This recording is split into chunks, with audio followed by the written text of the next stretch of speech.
Hello, people of the internet. It is I, Solarak Dragon here, and back with more Fate Grand Order, where today we are going to be hopefully finishing off the Grail Front. No idea how long. I know I'm halfway through it after day one, and I spent like half an hour faffing around, so should be able to get it done today. But if you are watching this on YouTube, please be sure to like the video, comment if you have anything to say, subscribe to the channel, and if you check out the description down below, you can find links to the Twitch and Discord where you can follow or join to find out when I go live and catch me when I'm live. But with all that said, I'm going to turn down my headphones. Actually, I'm just going to move my headphones to there, because why not? And we're going to begin. So, I was told not to go to the summoning screen recently. Don't know why, but I'm guessing there's some bit of news. So let's check out the news post here real quick. Oh, there is... Okay, that's a new dude in the background there. I don't know which one. Maybe the second one? Yeah. Looks like it. Theseus. Huh. Okay, so new 3-star servant Theseus. Interesting. Theseus is a 3-star saber. Arts-based, single target. Crit strength for 3 turns, which increases with overcharge. Increase attack against demonic beast type servants for yourself, and special attack against giants. So giant demonic beast servants is his niche. That's a very specific niche. And it's an early release, so he will have some sort of story significance soon, perhaps? I don't know. We'll find out. But that is kind of the only new thing. He does have an entry, of course. A troubled hero from Greek mythology has followed the thread of fate to Chaldea. An ancient Greek hero said to be related to Heracles. Theseus was a seasoned adventurer who even spent some time aboard the Argo. Ooh, another Argonaut. In one of his most famous exploits, he ventured into the great labyrinth of Crete to slay the Minotaur. After defeating the man-eating monster, he went on to perform many more heroic feats, which will be recorded in legend. That's where it all began. But all I sought was justice. I don't know what that's about, but, interesting that he's new. Kind of a random drop, admittedly. And I can't really afford to roll for him, so... hopefully whatever banner he shows up on is gonna be a decent one. But, yeah, we are going to jump into the Grail Front here. As you can see, I do have some resources, mainly 3-star resources, but these are all pending, so I can't really move down the line here. But, yeah, I think that's all sort of the little speak up. So we do have a Grail Front that we are leading off with. So, as a recap here, we beat the giant that was controlling the central castle and instantly got drawn into war with the northern castle, which was led by Taigong Wang, with Koyan as a lieutenant. Fen Liang Yu, I think was his name. I can never remember his name. He's forever forgettable dude to me. But and after beating them initially, we managed to make it to the core and sort of had a brief debate and came to the conclusion that we must fight. So, fight we shall. And it is nighttime, so it is going to be on the more difficult end of things. Grail Front 5, God Sealing Army, Night. Alrighty. Let's see what we're up against here. It's probably gonna... So, sadly, there's only been... only the first Grail Front has had a unique objective, sadly, but... Ptolemaeus, good, the castle's nearly ours, master. But taking the throne alone will not be enough. We must first defeat the enemy servants. Lots of enemies. Holy guacamole. And don't forget, we're still on their turf. There's no telling when more of those Shadow Knights might show up. Right you are, Sugitani. So remain alert. Do not let the enemy sneak up on you, and be certain you keep a servant nearby to defend you. Alright, let's go. So we have to defeat Huang Feiyu. That's the name. Koyan, Taigong, and Huang Feiyu. So yeah, those chests being locked down up there is kind of on the annoying side. I have no extra class. Ugh.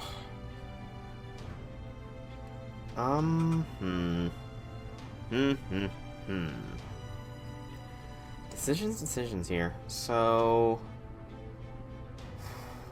like, this is a bad initial setup here. I only have 64 as well, so I could go all 5-star units and not worry about CEs. Assassin, I think we go King Hassan here. Rider,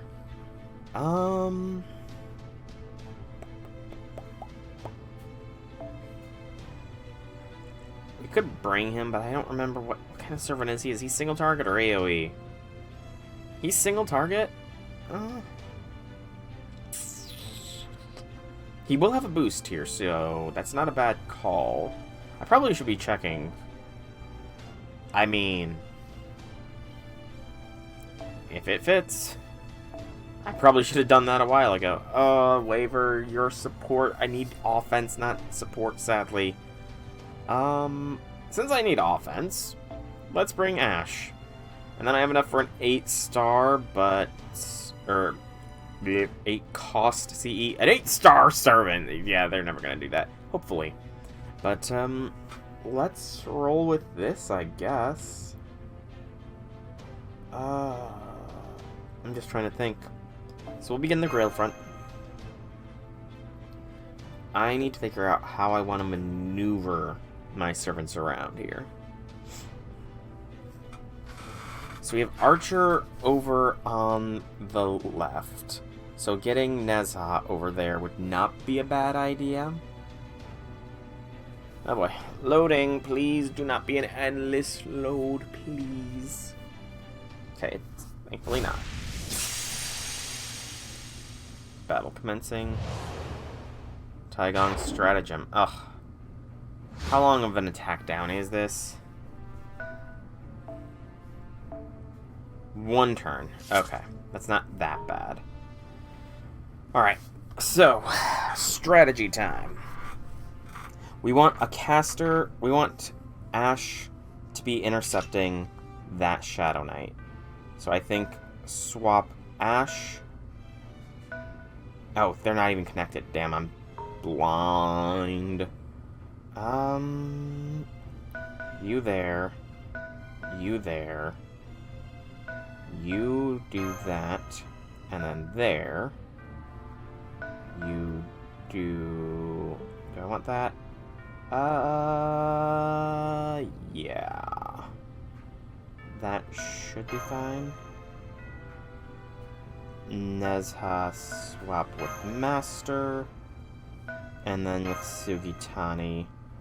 Sugitani cannot swap with us, so we are a little bit vulnerable here, but it should be fine. Should. Yeah. This will be turn 1. Should we move? Yeah, let's move you down. And then you down so that we're a bit more prepared. Berserker moving in. Caster's being drawn in as well. Okay. All completely expected. So first, Nezha against the Archer. Just trying to plan this all out in the brain space here.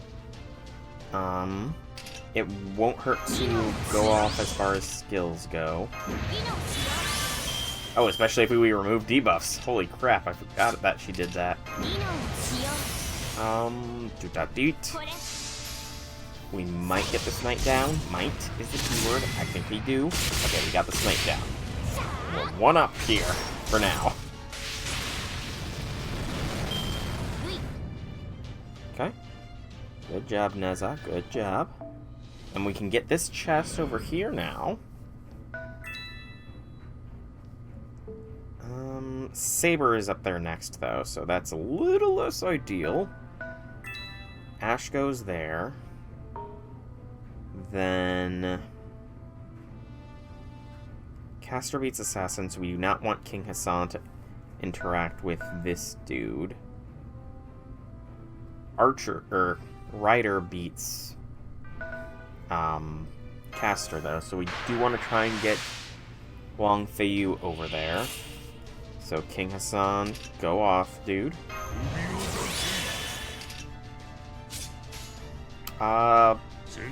Press red until dead? Yeah, press red until dead.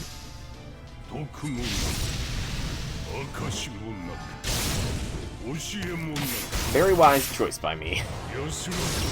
Because that attack down can be pretty bad. Okay. That lets us move King Hassan forwards. And then move him there.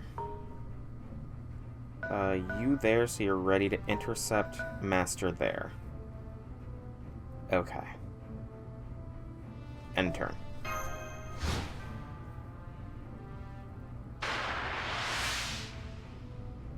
Okay, good, good, good. This is what I was hoping to see. I had hoped that I would have more of a Wang Feiyu turn, but... oh well.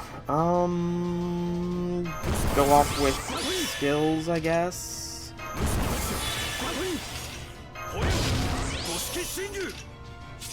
And then...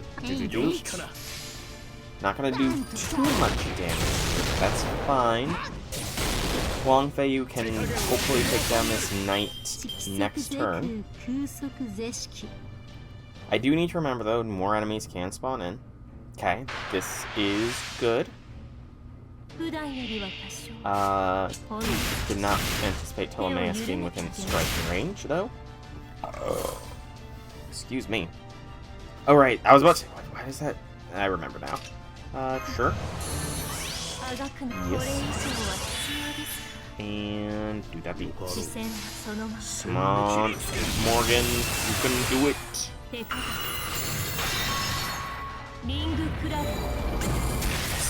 Okay. Good, good, good. We're on a roll right now. For now.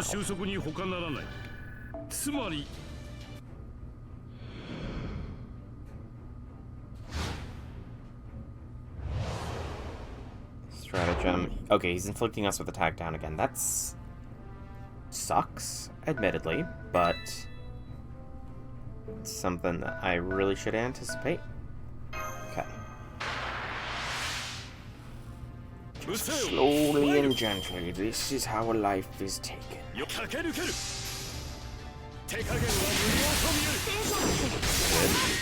Another one bites the dust. Alright, so now we have a line that can start moving up on the eastern front.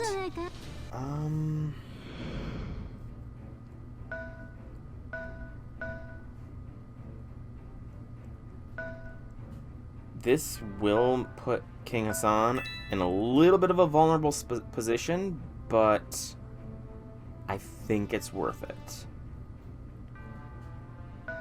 Meantime, Ash is going to drop back to be protection for Master. End turn. Oh. That's stupid. Taigong Wang, my repairs are done. I was expecting to see a Shadow Knight reinforcements, so did not think we would see that servant accompanying them. Right on time, now everything is in place. So we have to defeat that servant too. So Naz has been added in. Okay, as long... and they do get moves. Shite. There you are, Central Castle crew. I, Wang Feiyu, shall be your opponent now. Oh, that was a terrible spawning.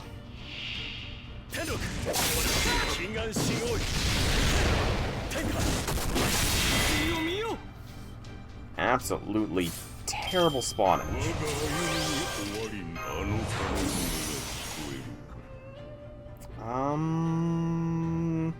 Press red until dead.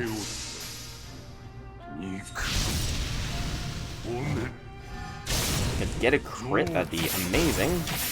Might not need a crit, though. We do not need a crit. Good job, King Hassan. Okay. It's a good thing I left Ash where I did. I suppose. My Neza's about to take a hit.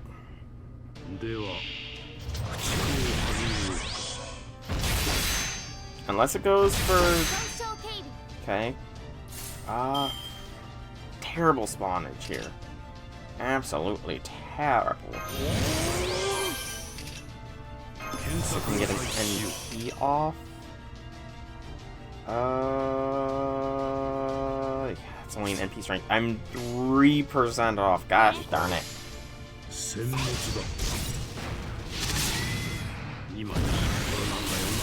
Ooh, so close.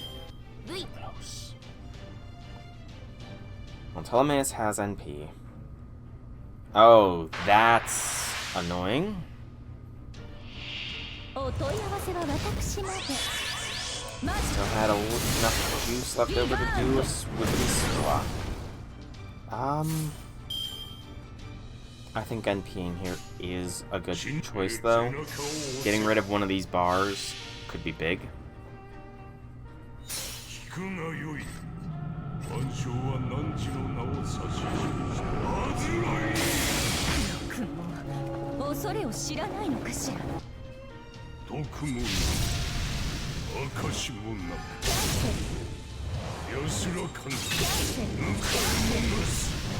Good.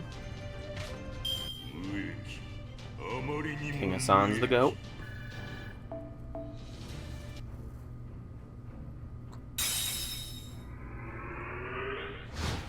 Okay, now's where I need to think.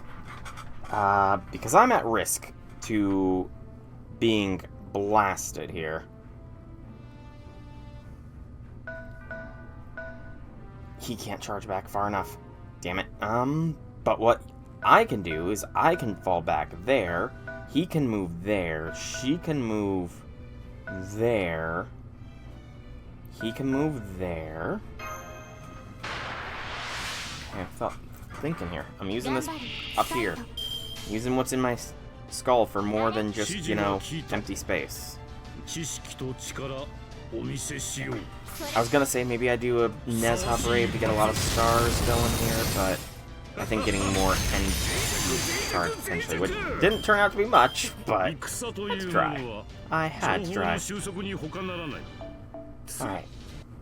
So far it's okay. Continue moving forwards, because we got that Saber there. Nezha there. Ash there. Not sure how this is gonna go. I did not mean to draw Huan Feiyu in. And why do I keep calling her Ash? It's clearly Morgan right now.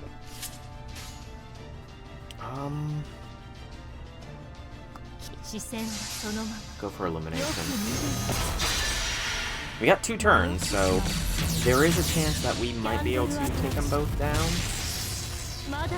Very small chance.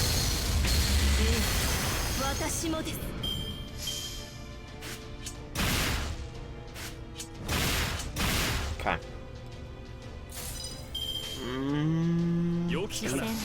Might be tight. Okay, never mind. It was not tight at all. We got it. We're fine. As long as more enemies don't surprise spawn us. I swear, if more enemies surprise spawn us, I'm gonna be pissed.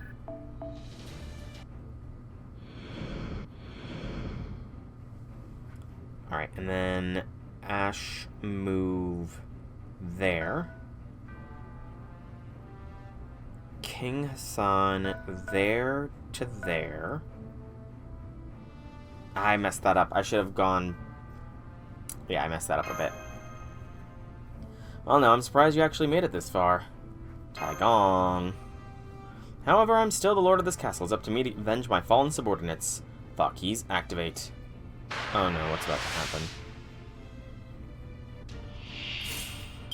Oh! I did not realize I would engage with all of them. Well, shit! This could be bad. Throw a heal on him. If we can get rid of Huan Feiyu, though, that could be big. I've got to go for a Mighty Chain.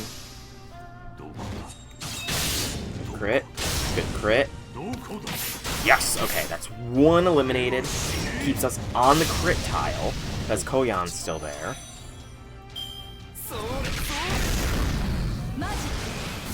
And we have NP. King-san may end up losing a life. Good lord, how many of those enemies did I aggro?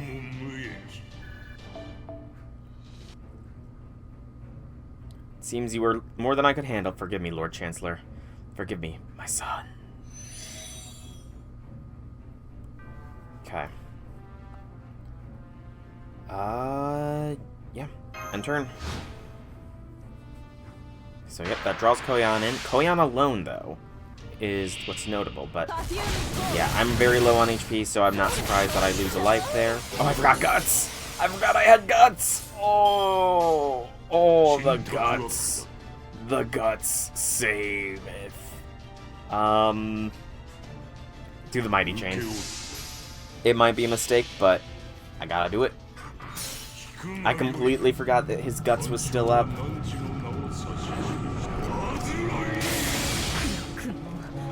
A little low on the damage front there. Oh, she's got a defense boost. I didn't even see that.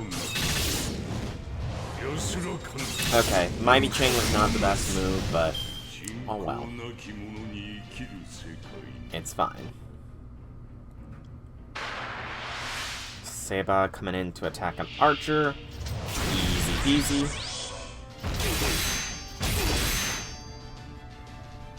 Honestly, is only beneficial to us. Saves us movement on our turn. As long as we eliminate it, that is. Which we do.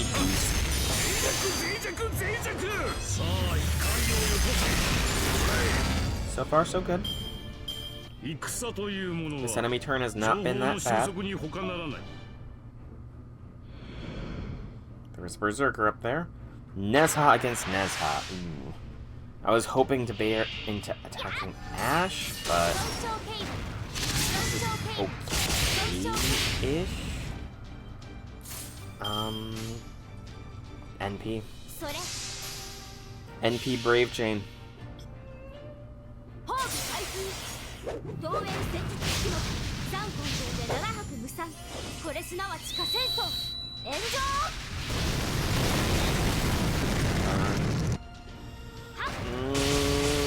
Yeah, I'm not gonna break this farm. I'm gonna get close though. Oh, maybe I will. Oh god, I did not think I would. I did not think I would break that. Okay. Lucky me. So that's one Nezha bar down. And she's falling back. They're consolidating. Tani against the Shadow Knight. She is lower rarity, so I'm not so sure as to what kind of damage numbers we're going to be seeing here, but I guess there's only one way to find out. Mighty Chain. Come on, Sugitani. No crits. Sadness. Tears. I cry every time. Hey, Janice. Welcome to the stream. Happy things. Ooh, Archer on King-san. That's a... Oh, and it brings in Koyan as well. Yeah, so... I was right, King-san would be losing a life this round, but that's fine. It's only the first life I've lost in this Grail Front. Only the first one. And honestly, that was pretty good for NP charge. Okay. Think. Let's go retrieve that chest. Sugitani attack there. I am aware that I myself am vulnerable here, but it's fine. I can easily get out of vulnerability because Nezha enemy only has 1 bar left, and I have plenty of servants down there to deal out the pain.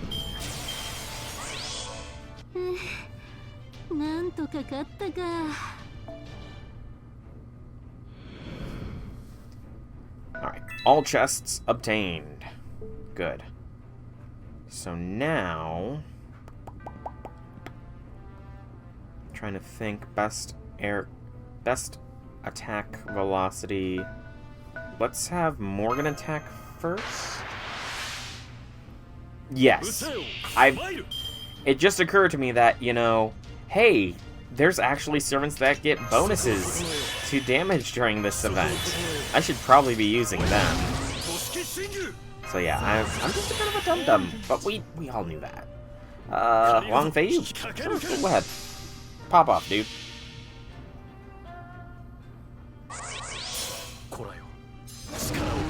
First time I'm using his NP, at the very least in this ascension. I like the fact that the one of his sons is just sliding on the ground. The others are all making some kind of movements there, but he's just like sitting cross-legged and just sliding across the ground. That's hilarious. Sorry, but it's kind of funny. Alright. Enemy Nezha defeated.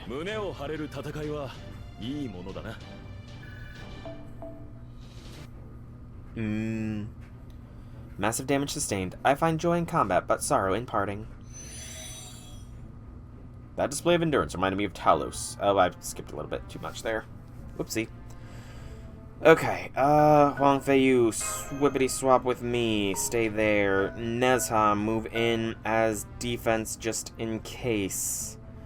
King Hassan, poke the bear. Again.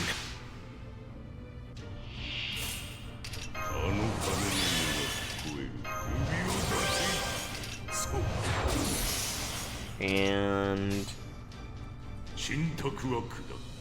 we're gonna do the blast. The Buster Blast. The Buster Blast.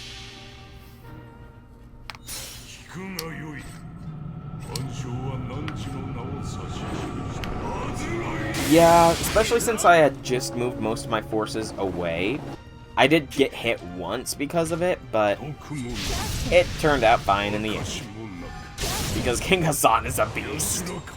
He's like handled most of the big servants here. It's kind of funny.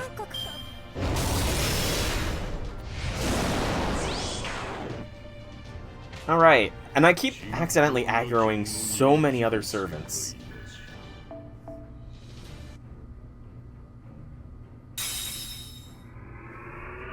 Can't give you full credit for your victory. I wasn't prepared as I should have been, but you have no issues with this time.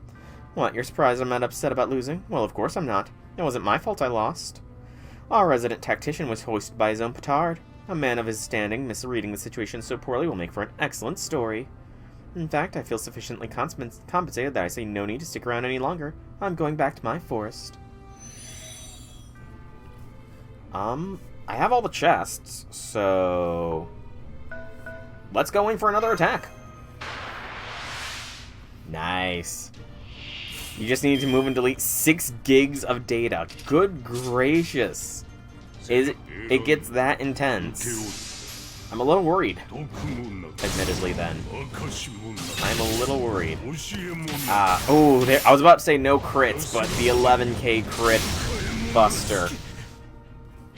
Or the bringing him down to 11k crit buster. Very nice, King. Very nice, King-san. Alrighty. That's this one done. Seems I really did misjudge the situation. Well, I've got a servant that specializes in kind of taking the heads of people who sit upon thrones. You know.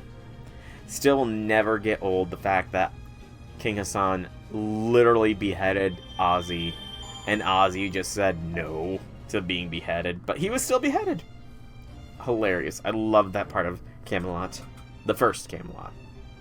Section 11, Tactician of the East and Elderly King of the West, after. Alrighty. Now is it going to be revealed that this was our Taigong all along?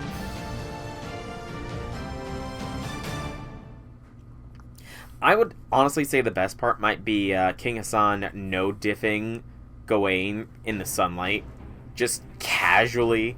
He's supposed to be super strong in the sunlight. King Hassan even drops the sandstorm and just blocks his sword with his cape.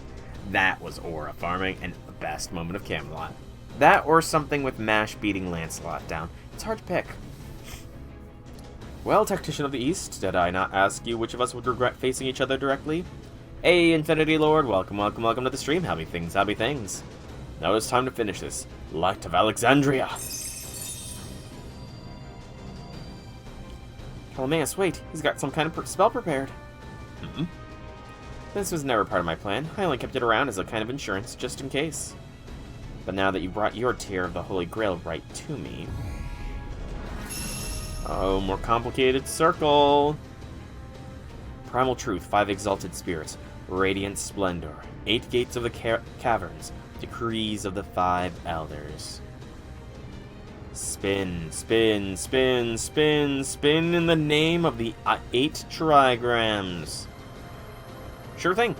Does it have to do with your victory in Hollow Knight? Because I did see you post that in the Discord. Again, I need to reply more to the Discord, but I'm just get so many pings because I had to join a group chat for students for the online schooling to do the group project, and it just pings off so much that I just don't have my headphones on. So I can't listen to anything through my computer, so I don't hear the pings in Discord, and I don't see the pings in my own Discord because I get pinged in the other Discord so much. I really should mute that other Discord. The throne is glowing! It's not just the throne. Your mystic code holding the tier of the Holy Grail is glowing too. What's the meaning of this Taigong?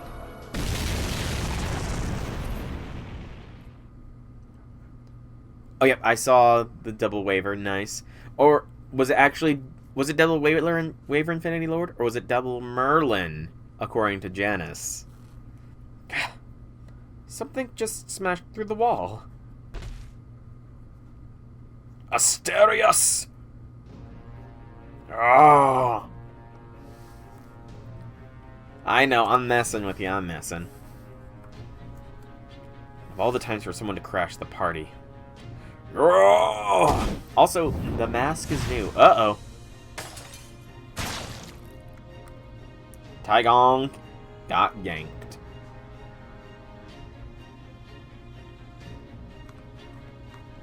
Damn, looks like I lost this one. You're... Taigong! The expression on the mask is new. Okay.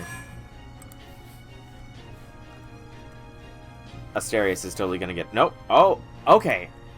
So, he is... Game, if you're going... So, I thought for sure it said pre-release of a future permanent servant. I thought for certain that he was gonna be, like, in an upcoming event, not this event. I can't roll for him, though. Even if he is just a 3-star, I can't roll for him. This castle's tier of the Holy Grail is mine. Who are you?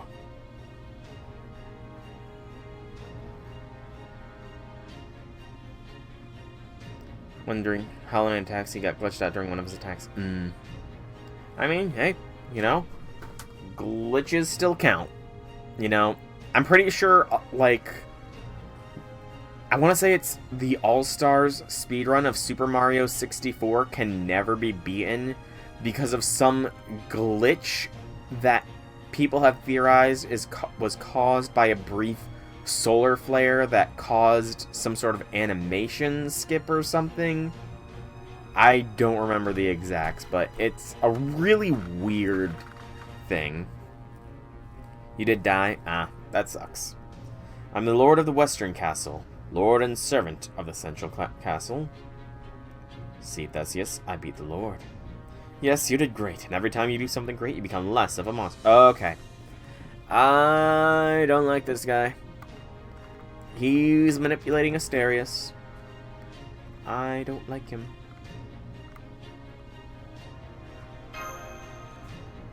Asterius is not a monster. Uriel, where are you? We need you here, Uriel. Quick log. Theseus, one of the Argonauts famous for slaying all manner of villain and monster. He even survived an attempt on his life, Medea the Witch. He's the king of Athens who made his way through the labyrinth with Princess Ariadne's help and defeated the Minotaur. Seems your elderly servant knows of me. What a sad turn of events. So get out of there now, Da Vinci. Theseus and Asterius working together is the worst possible matchup for you. You see... Wander, lost. Of course, Asterius is a noble phantasm. And Theseus is the only one who can navigate. Die. Chaos Labyrinth! So I cast Chaos Control, because I have the Chaos Emeralds, so...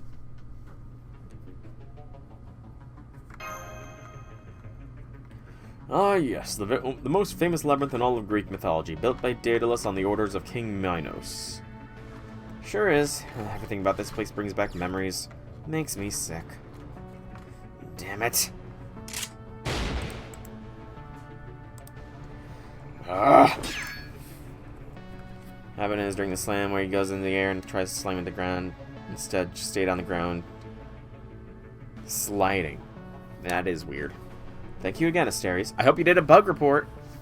Everything went great because of you. Now we've defeated the Lord of the Northern Castle and trapped the Lord of the Central Castle. I guess this means you're human, which means you don't even need to fight anymore. You must be tired. Just stay here and sleep. Wait. After all, my noble phantasm means I'm the only one who can get out of here.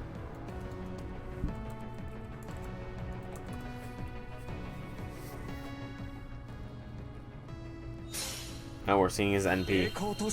For glory and victory, lead the way, my thread.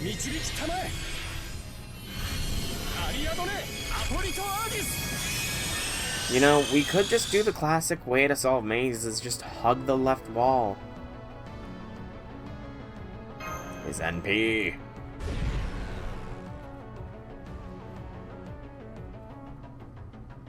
I'll come for your Tear of the Holy Grail after everything else is taken care of.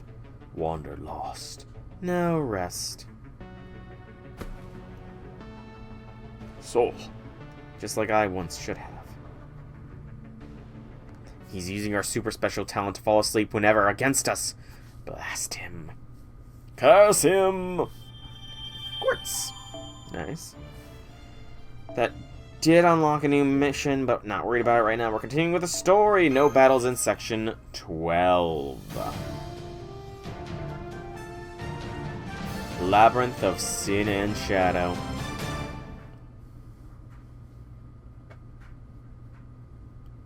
I mean, I see it that way. Asterius should not think of himself as a monster. Blood. The ground and even the river itself was stained a vivid red. The red of blood spilling from the vanquished. How did it come to this? I don't know if you're going to tell us. No, oh, you're not going to tell us. There was no point in thinking about it. Even in this war, he was the clear and undisputed victor. How could he not be? There was simply no way he could lose. Waivers are Fort Support Caster, Cast, Scotty, Merlin, now Waver. I mean, you pretty much got the quadfecta. Each of his comrades turned enemies were formidable opponents, if they could put up a proper fight. But whether things have even reached that point was entirely up to him. Culture. That is what this concept later came to be called. The King of Conquerors owned countless trinkets and treasures, but he was the only aide who understood their true worth. Their worth as art, their worth as articles of religion. Their worth as stories. Honestly, there were only two people he ever truly feared.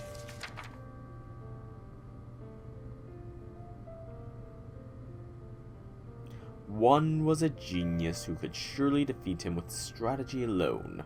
The other was a fearsome warrior under the king's command, said to be the strongest fighter in the land. So he fought them both with culture.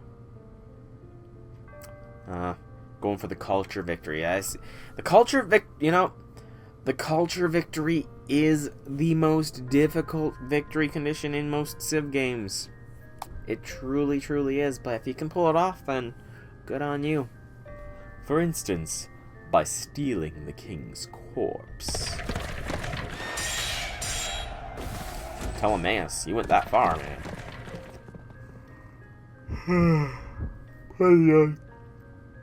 He paid all possible respect to the corpse. He offered sacrifice as though it was one of the gods themselves.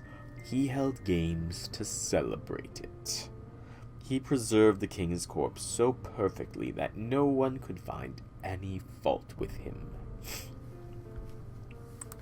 Is that true?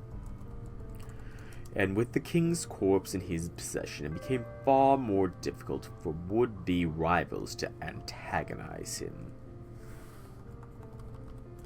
It was a feat no other retainer could hope to replicate.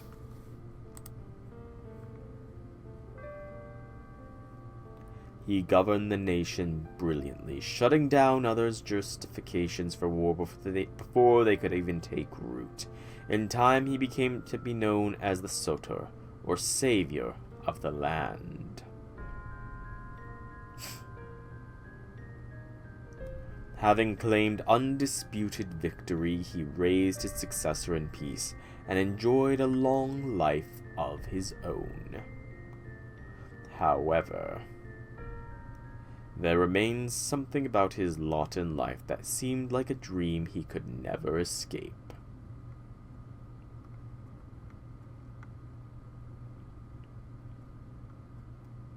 Now we're awake. Good morning, Master. You've been sleeping for some time, and it seems your dreams were not happy ones. I would suggest 10-10-10ing Cass first. If I've been out that long... Oh yeah, it's been a minute. If Ptolemaeus' appearance is anything to go by, it must be night outside. It was night when I fell asleep, though. Holy crap, I'm gone. Pardon me. Where are we? Unfortunately, we're still inside the Minotaur's famous labyrinth. And we lack Ariadne's thread to guide us. Escaping will be no easy task. What about Chaldea? Can you reach them? I'm gonna guess no.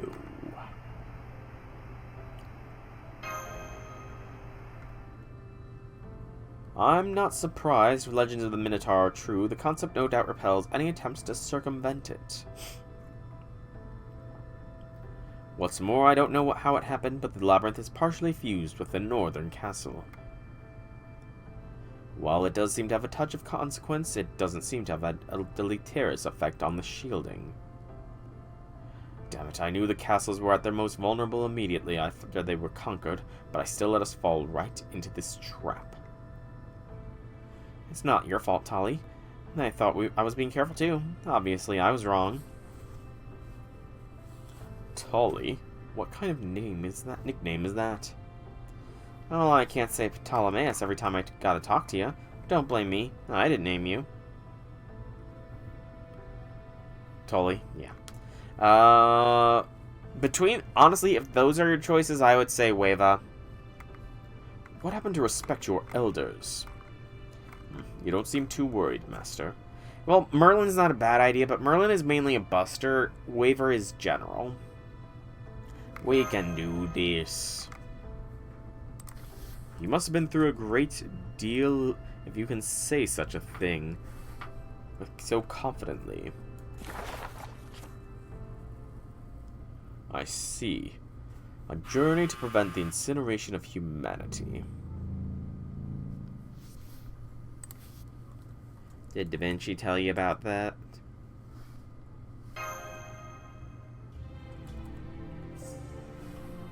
No, I just obtained some files from Chaldea's database when we contacted them before. And the Library of Alexandria updated its own records to match. Reminds me of a certain king's treasury. True. Very true. Gilgamesh! Gilgamesh! The treasury of Babylon, I see. And it does seem to work on similar principles.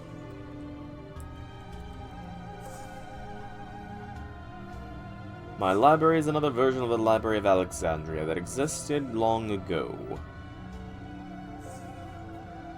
It's simultaneously a conceptual noble phantasm, which is one of the greatest libraries in history, serving as a repository of all the world's wisdom. It automatically gains relevant knowledge whenever a suitable opportunity arises. Your story was particularly fascinating, even compared to countless others I've read and reread. The myriad heroic spirits you have met and the many singularities you visited, your battles, bonds, farewells. Even among the exalted ranks of heroes who have left their mark upon history, I doubt many could boast of journeys that compare to yours. Which is why we are definitely a shoo-in for the Throne of Heroes, if Chaldea doesn't just become the Throne of Heroes like I theorize. Although, speaking of theorizing, I had, because you guys, I'm pretty sure I've ranted before about how I need to compose some sort of expose on the Servant verse before. But just a random string of thoughts threaded through my brain. So, in the Servant verse, all the different planets seem to have some sort of link to various heroic spirits. There is a Camelot planet, there is a Western planet, and so on and so forth. What if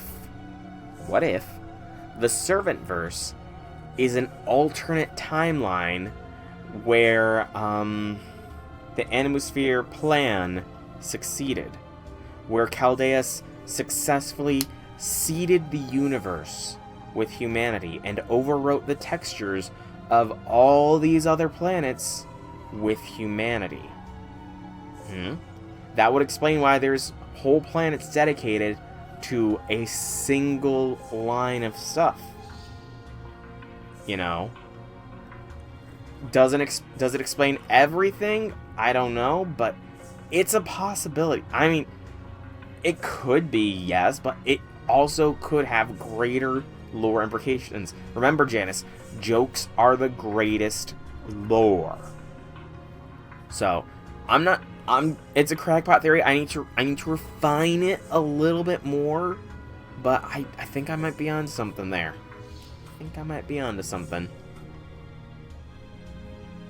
I also learned much about Chaldea's system supporting you, command spells, and the Holy Grail.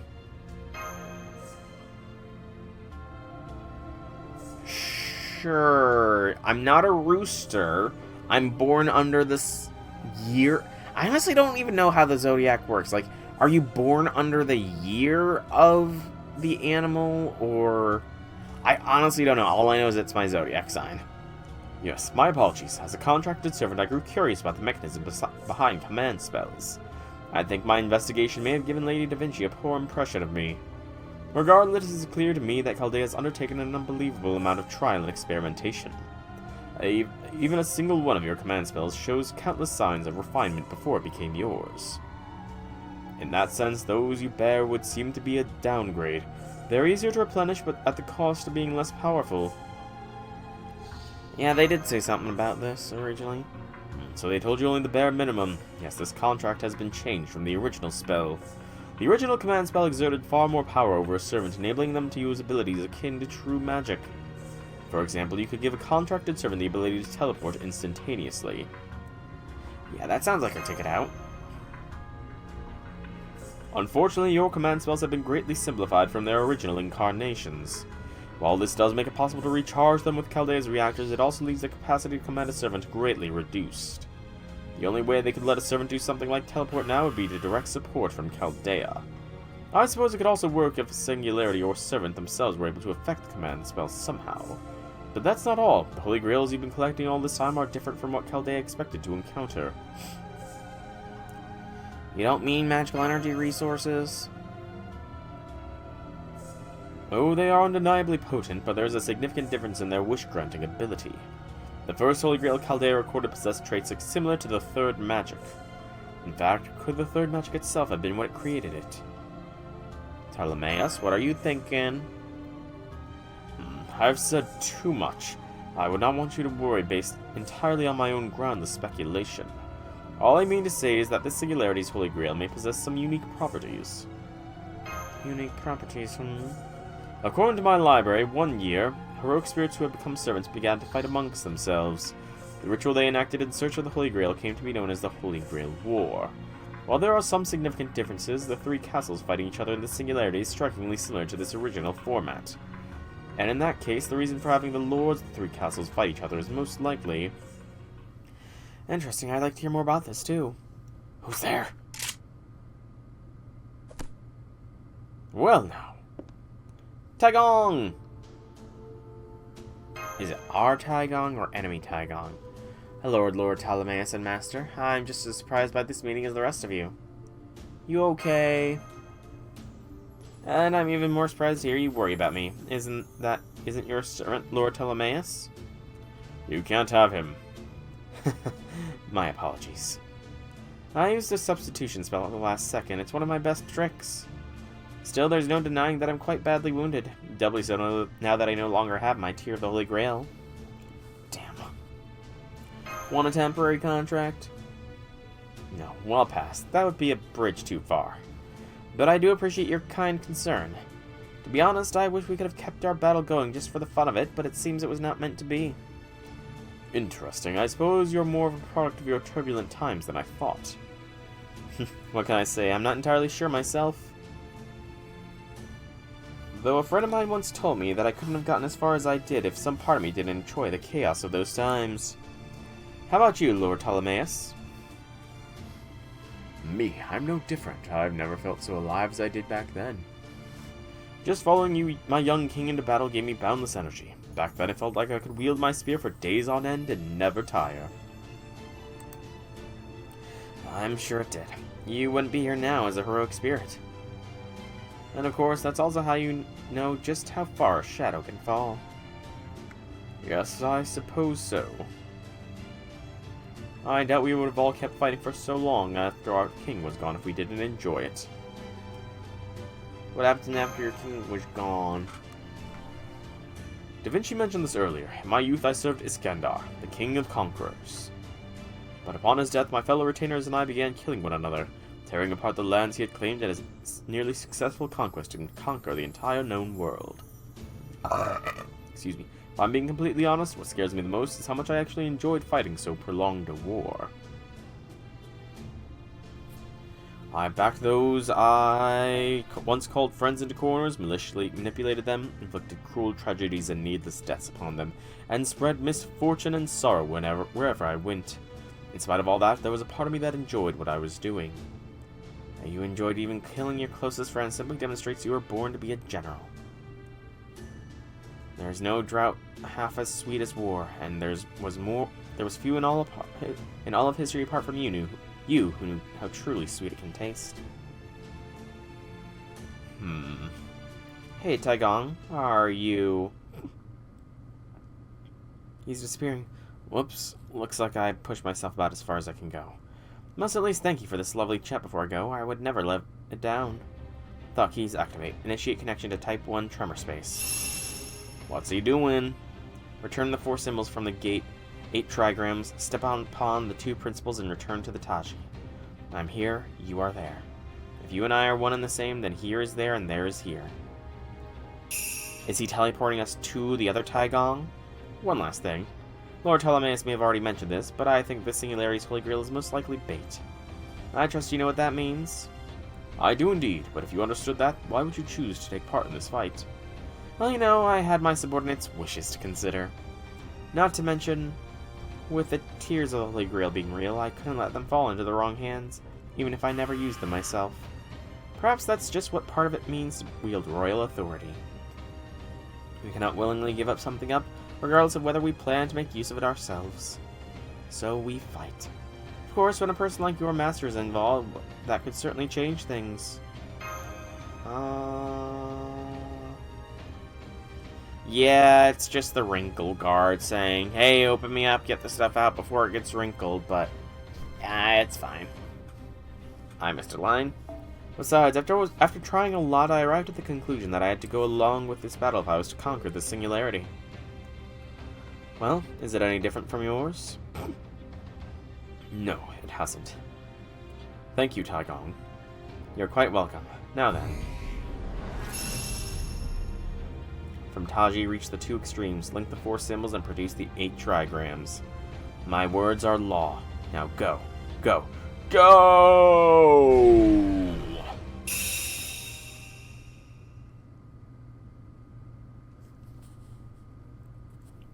Mom. Cebu! Mama! Whoa, we're back in our castle. I see. Even though you were summoned separately, he still shared a bond with Cebu thanks to his noble phantasm. And through that bond, he was able to penetrate the bounded field just as we discussed regarding the command spells earlier. That kind of magecraft is nearly akin to magic, and yet he cast it so easily. Where is he now? I don't sense him anywhere. Looks like the effort of casting that spell made him disappear. No. Don't worry, there's nothing to be said about. That wasn't your master. I just saw you come back. Are you okay, Soul? Hey, Da Vinci. Seems leaving the labyrinth also restored our comms access. What do you want to do now, Master? We'll go after the tears of the Holy Grail. Indeed, that is our only option. We must recover the tear of the Holy Grail that was taken from the northern castle no matter what. Besides, as long as you possess our own tear of the Holy Grail, Theseus is bound to notice our escape and come after us. So once again, we must go on the offensive. And this time, Master, we will bring this war to a definitive end. I am wondering now, though, now that we knew who was at the other castle, I think we might have been better served to, preemptively attack them rather than attack along. Pardon the yawn, good gracious. It's daytime. Section 13 is a lot, and... Okay, they gotta... Like, I understand having the Grail Fronts be considered new if you didn't do them, but it's kind of annoying just seeing them, you know? But Section 13, 3 arrow. Asterius. As far as I'm aware.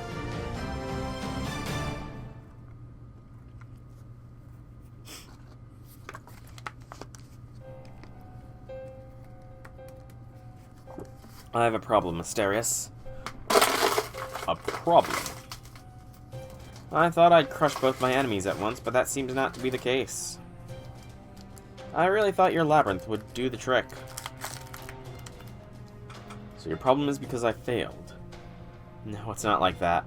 All I'm saying is that we need to make sure to finish them off properly this time. Panth! I'm here, Theseus. My scouts tell me that the central castle is conducting a reconnaissance with the Shadow Knights. Just as I thought, they're prioritizing recon over expansion. Makes sense, the Knights and expansions each use magical energy, so they run out quickly if they try to do both at once. Since their master's human, they can't win in a drawn-out battle, so they plan to go on the offensive, knowing we're aware of that. They'll probably make their move within the next day or two. Would you get ready for them, Asterius? Don't worry, Theseus, I'll beat them all. I'll make sure you get the Holy Grail. Fine, come with me. Pen. What is it? I just wanted to thank you. I'm sure there's a great deal you want to say to me, but instead you've kept your silence and followed my orders faithfully. You're the lord of this castle now. On our honor, we Amazons would never betray our lord. However, should you acquire the Holy Grail, I will be using it to take my revenge. Of course, that's fine with me. Your wish is yours to use as you please. That said, I don't know if this Holy Grail will be able to grant all of our wishes. If so, I will eliminate anyone who stands in my way, including you. Until the time comes, I'm at your service. Now, if that's all you have to say to me, I have work to do.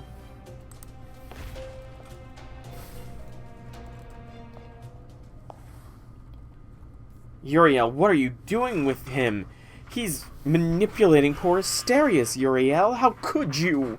I thought she cared for Asterius. Are you really okay with this? I couldn't care less about the Holy Grail myself, but shouldn't you be thinking ahead about what happens when you win? Oh, are you favoring me with divine revelation? Just a word of advice. You and I go back far enough that I thought I should pipe up before you do something you regret.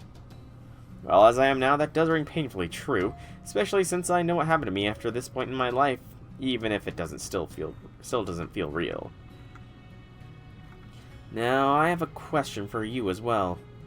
I'm sure you're not the same goddess you were when you lived, but you don't also happen to retain your memories from a different summoning, do you? No, I know what happened, but I don't have any memory of it. I don't know of any other Grail Wars Theseus was involved in. so I'm at a loss. I am still a divine spirit. I see things differently than ordinary servants. You do get that, don't you? Good point. That makes sense. The Ariel I knew back then would never take part in battle herself. What a bizarre ordeal we've all been caught up in. You say that, but you're still gonna win, right? That's how it's always been for you. That's true. I'm sure I'll win. But if you do anything to make him miserable, you and I are gonna have words. It's strange. I don't remember you and Asterius having that kind of relationship before. What did I just say? I see things different than ordinary servants like you. Right now, I want to keep Asterius safe. Just a little bit. That's all. It's more than a little bit. Goddess herself always in need of protection, wanting to protect someone else. I guess even the gods themselves can change. It's too bad there's no twilight in this singularity. You know, Ariadne, I don't think I realized how much I liked this color before. This time I want to try winning in the true sense of the word.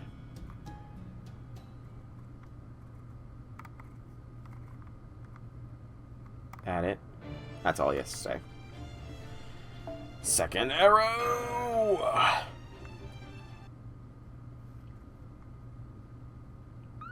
Cebu!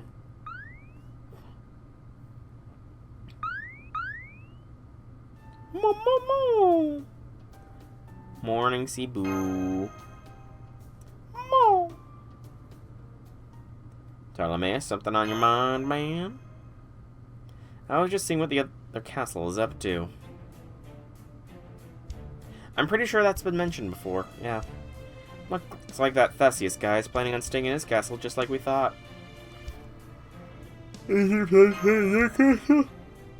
Probably on. Yes, they'd rather not fight in our castle if they can help it, especially when the Lord can summon Shadow Knights and change the castle's structure at will. Like I said before, in this singularity, the attackers will always be at a disadvantage. So, why'd we attack first, then? Because we have you, of course. Me. Oh, don't worry, you're not our weakness, and this time, the opposite, in fact. You don't seem to be aware of it yourself, but shadows are not. The ability to summon heroic spirits at will is an incredible force multiplier. When you take the average heroic spirit's combat abilities into account, it's like pulling a siege engine out of the back pocket. Normally you'd have to strategize for weeks to scrounge up the firepower for a battle like this, but you have everything you need. It's practically cheating. Of course, even I'd still only put our odds to win at around 30%. So low. That's quite good for a siege. Usually you'd need at least 3 times the enemy's numbers to get odds like that, but even then, I'm still not seeing a clear path to victory for us. Is Theseus really strong? He's only 3 stars, though.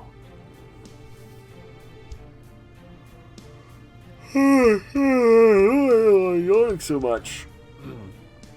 No, in terms of raw combat ability, Taigong and Huang Feiyu were considerably stronger. Whether you look at them individually or as a unit, they were a rare and uniquely powerful team. However, Theseus and Asterius do have the worst possible combination of noble phantasms for us. So no matter how much stronger we may be, it won't matter unless we can somehow neutralize that advantage. Because if we can't, then we'll just end up stuck inside that labyrinth again with no more hope of escape. And let's not forget that in Greek myth, Theseus and the Minotaur were no less bitter enemies than Zeus and Typhon. So seeing them teamed up like this strikes me as very strange. I get it. In my country, it'd be like if the Genji and Tyra clans were best buds instead of deadly rivals. Oh, that'd be something. You've got members of both in Chaldea? Damn, that's nuts. You know, thinking about it, I actually do now that Raiko is fully leveled.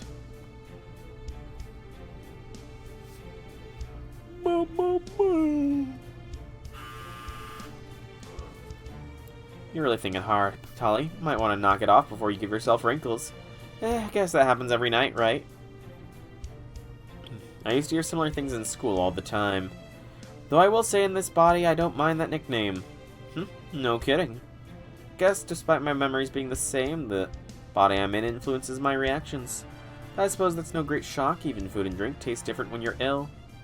Anyway, do you have any thoughts about this, Sugitani?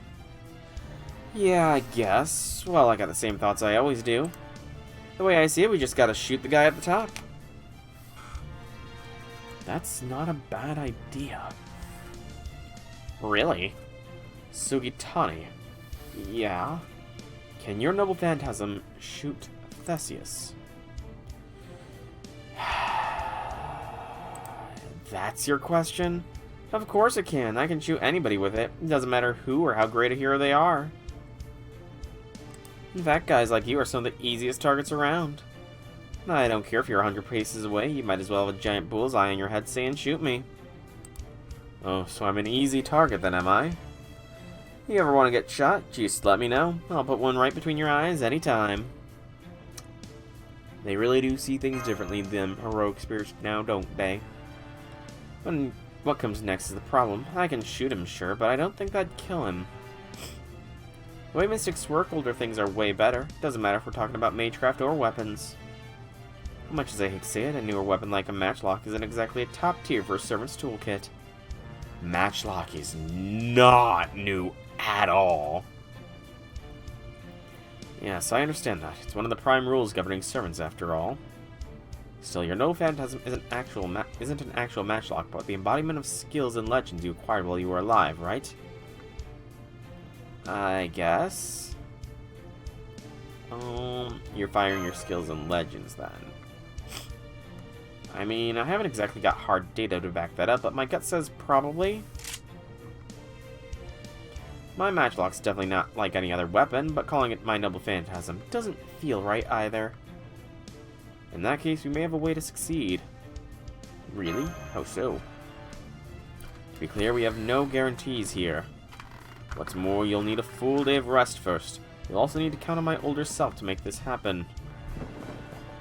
Alright, I'm gonna go make preparations. Why don't you stay here and keep your gun ready, Sugitani? Hey, where are you going, Tully? Matchlock is recent but not new. Fair enough, I guess. Fair enough. Oh, come on. You're actually gonna make me do this? You don't think you can?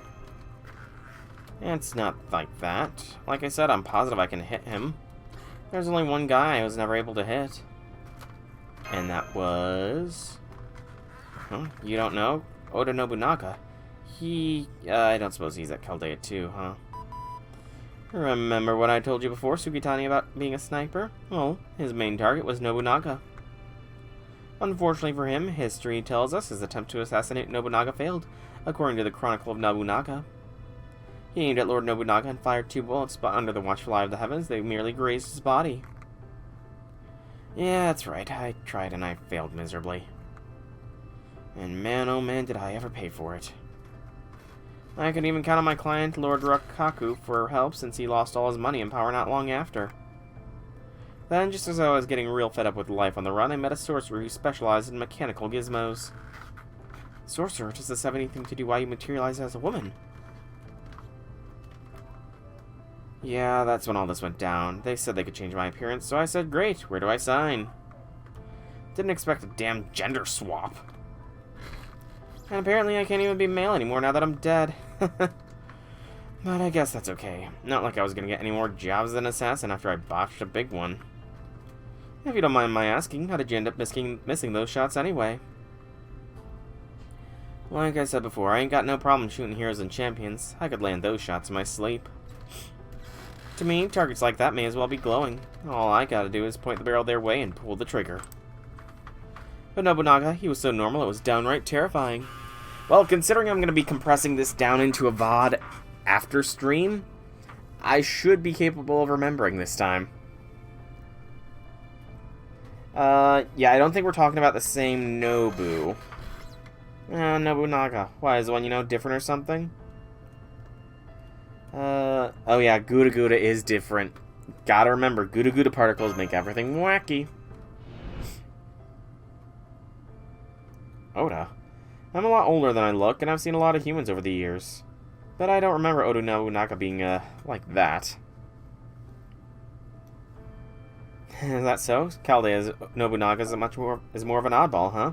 Well, in my time, if he'd been as much of an idiot as Irma said, my job would have been easy. But he wasn't like that at all. Whenever I look at someone down the barrel of my gun, I get a pretty good idea of the kind of life they've lived.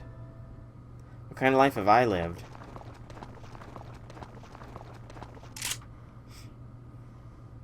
What the hell? But with him, it was like there was nothing there. It wasn't the emptiness of an enlightened monk, nor the cold-heartedness of a sword master or god of war. He was just an ordinary man, the kind you'd find pretty much anywhere. It is pretty detailed. Pretty cool. Still find that hard to believe, though. This was a guy who survived Oke Hazaman killed Saito to become the guardian of all of Owari. There's no way he could be ordinary, right? But that was the kind of life I saw down my barrel. An average, quiet, perfectly harmless guy. I wonder if she was looking at Nobukatsu by accident. I wonder if that might be what's going on. Seeing for myself the fate that led such an ordinary guy trying to conquer all of Japan scared the shit out of me. Freaked me out so bad that before I knew it, my finger was on the trigger. Lord Nobunaga. Lord Nobunaga. You mean the real deal Nobunaga? Honestly, I don't really remember what happened next. All I know is that I screamed and ran around in a panic like an idiot. But enough of me rambling. I'm pretty sure I'll never run into anyone like that again, so I'm never gonna miss my shot again either. And it's almost night. I still can't get over how this singularity has day and night, but no dawn or dusk. It just changes instantly. But anyway, this is good timing. Go talk to the other Tali. To the other Ptolemaeus! Away! Oh, Master, have you finished speaking with Sugitani? How about you? You looking into something then, Tali? As my daytime self, I left my current self the task of running a search on some things. That's what I've been doing. Excuse me. It won't be easy, but this castle's technology to work with. I should be able to figure something out. I must say this is the first time in life or afterlife that my own self made such a steep request of me. You know, that sounds like a bit like multi-personality disorder. Sugitani is positive they won't miss. Is that so? Very well then, I think we can take him at his word. Trust him that much then? Of course, why wouldn't I? Fighting alongside someone teaches you all about them, whether you wish to learn or not. Fighting against someone does the same thing, if Shonen taught me anything. And that is doubly true when you count on someone to watch your back. I have no doubt that he can be trusted. That said, unlike my younger self, I cannot abide by that bizarre nickname for me. At any rate, tomorrow will be our decisive showdown. Which means I must ask you this once again, Master. As I've told you before, this castle changes from day to night, and it's safe to say we'll be fighting a series of battles. By day, the castle will have fewer Shadow Knights and fewer traps we can use. At night, there are sure to be more both. As such, I expect this last time I will have to ask you this. Which version of me would you rather go with, Master? Me in youth, or me as an older man? Well, we're gonna do things the hard way. Ain't worth nothing if it ain't difficult, after all. To the nights. I cloak in the shadow of night.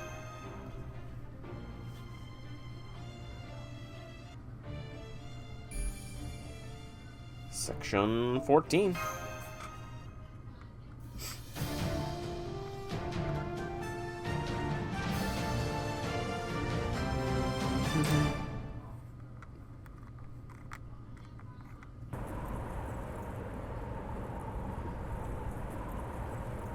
Kind of eerie sounding.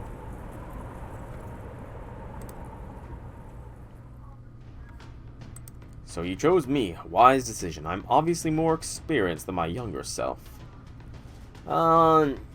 You're both equally Ptolemaeus to me, honestly. Even so, the fact you made this choice is meaningful. The VA for older Ptolemaeus is the same VA as Pain. Oh, that's pretty cool. Pain was an awesome character.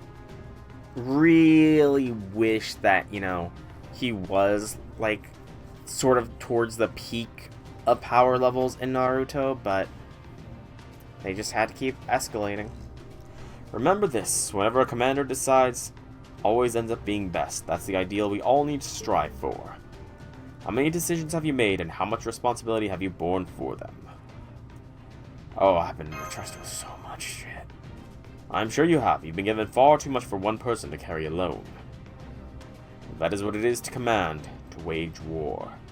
This was my daily life. Ultimately, I left it all in the hands of a single king. Did you fight a lot? More times than I can count. I left my dreams drive me and my army impossibly far to the east. I trampled many things in my path to get there. I killed people who were merely sleeping peacefully.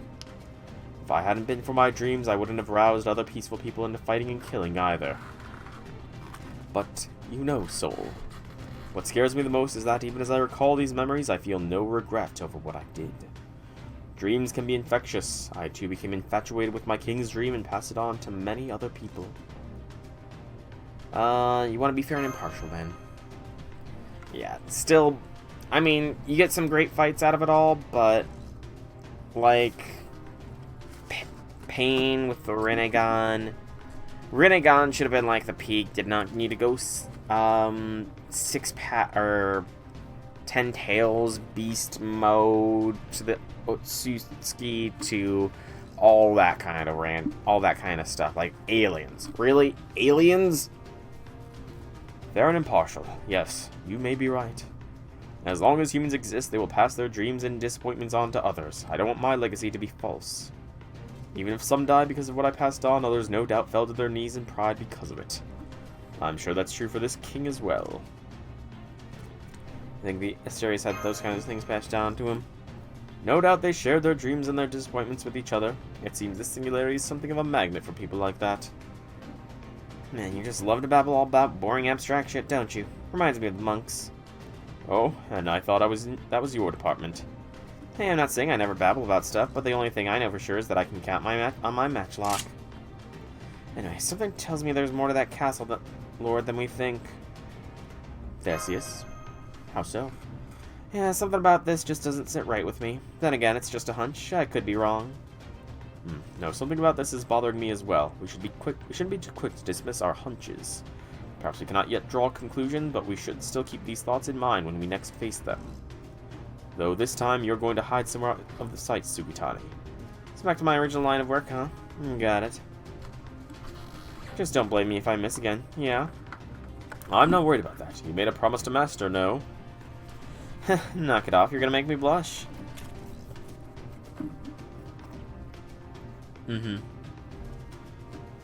Exactly. He's a good man. I'm glad to have met him here. Even if this battle is ultimately no more than a clash of egos, it may yet hold some chance of salvation. Alright, Master, let us go claim our last castle. I mean, again, don't get me wrong. It was very badass seeing Madara Uchiha drop one meteor, all the Hokage stop it, and he says, very well done. But what will you do about the second meteor? Like that? That's pure cinema. I mean, it wasn't cinema, but you get what I mean. Like, Madara was what was expected of him, I think is the best way to put it. But Grail Front 6 at night. They're here. The enemy's here. It's okay, Asterius. I'm here too. Loath though I am to fight for you, Theseus, you are lord of this castle. I trust then that I can rely upon you to command the Shadow Knights. I guess I can handle that. I can also summon reinforcements from here. I would have liked to reinforce the ramparts too, but I just didn't have enough time. I see, so this is the formation they've chosen, as I thought Theseus is more of a warrior than general. They're all here to face us. So they are. Taigong's plan hitched on us being able to make it into his castle with a fair number of tricks along the way. But not Theseus. It seems he's exactly as his myths described. He means to solve this in a pitched battle here and now. So wouldn't he be better luring us, though? He knows luring us inside invites the possibility we may steal the tier inside the tier of the Holy Grail and claim the throne for ourselves. Taigong had a number of tricks up his sleeve to guard against that eventuality, but Theseus is no mage. Nor do I see any mage servants among his retinue. Given his legends, I would not have been surprised to see Medea here. Then again, if she were, Theseus would almost certainly be the first she'd try to kill. They know each other that well, huh? Now, according to myth, Medea once attempted to have him killed, though I cannot say if she would have still wished to do so as a servant. Regardless, if Theseus is not confident in his ability to guard the throne, then the safer approach is to fight this battle at the castle gate far from the throne. He also should have no trouble summoning Shadow Knights here. So we can't do anything to subdue him? No, we cannot. Our only choice is to face Theseus and Asterius directly and win. Which means we'll be going straight into an all-out assault. If we keep going in this direction, we'll encounter them at the gate, though that will give them ample time to summon any Shadow Knights to hinder our advance. Okay. I sense magical energy over there. They must be getting ready to summon reinforcements. Surrounding. Oh, you can tell? Yes, that's likely their intent. Though fortunately for us, we should be able to use the ramparts to our advantage. Yeah. Oh, something. If everything works out, we can bring down the ramparts around here and stop them from surrounding us. We're a little more vulnerable right now without Sugitani here to help. So please keep that in mind while you give your next set of orders. Roger, roger.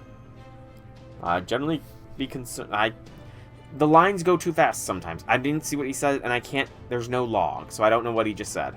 But strangely, hearing that from you just leaves me excited. It reminds me of how I felt back when I was off in search of the Endless Sea. Besides, now that Theseus and Asterius have come to the front themselves, that gives us a nice opportunity. Snipe, snipe. Correct. Well, we need to, mother trucker, pin down this situation should allow Sugitani to make full use of his skill set. Alright, enough nitty-gritty. Come, Master, let us go and finish this. Okay. Water.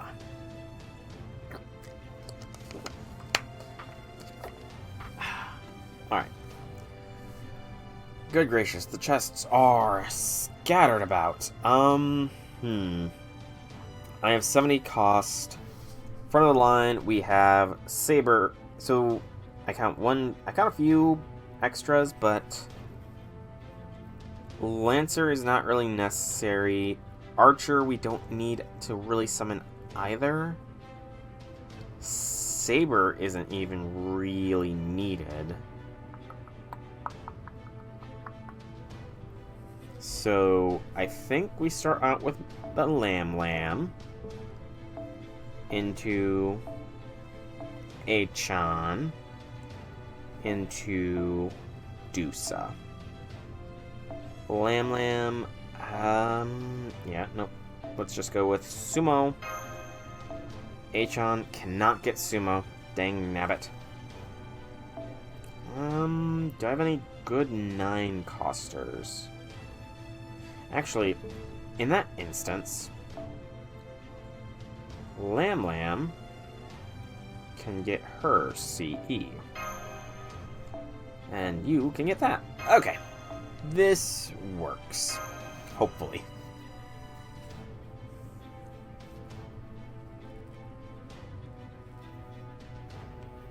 Okay. I just need to figure out my maneuvering here.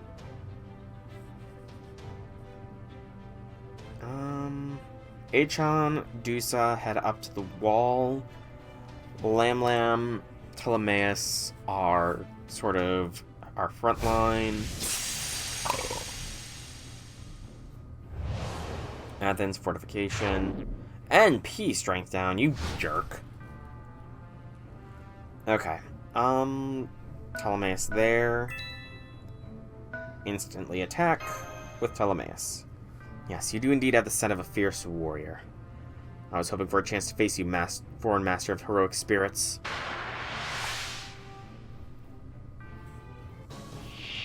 It's a permanent one. That sucks.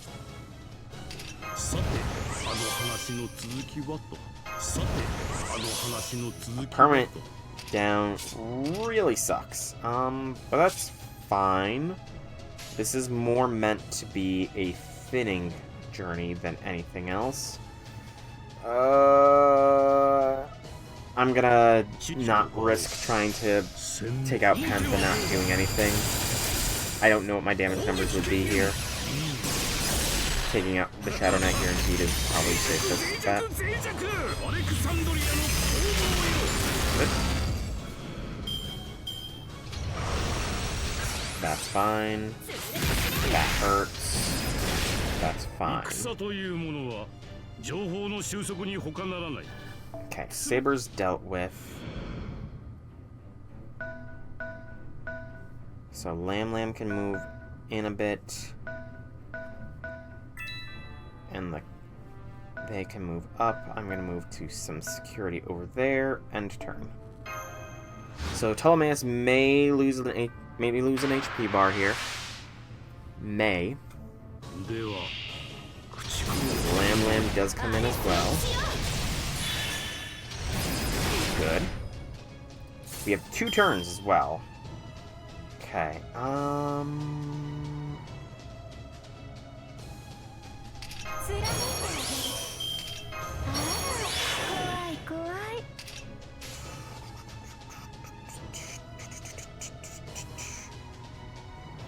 trying to think. Yes. Okay. So now I think I actually go in this order.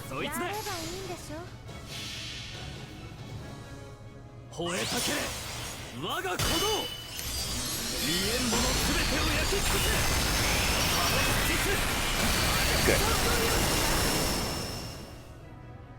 1 bar break for Penth. And the knight is done as well. Good, good, good. Right call on using that version of the NP.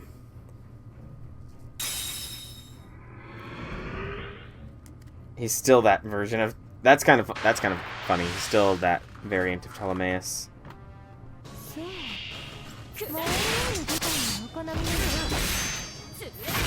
I was hoping they would attack Melt, because then I would have had NP. Dang nabbit.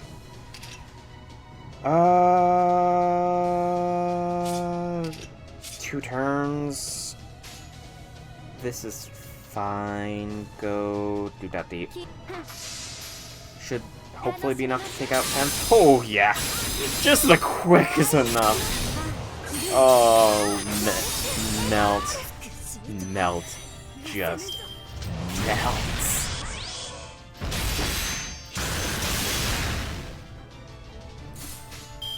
Melt does indeed melt the enemies.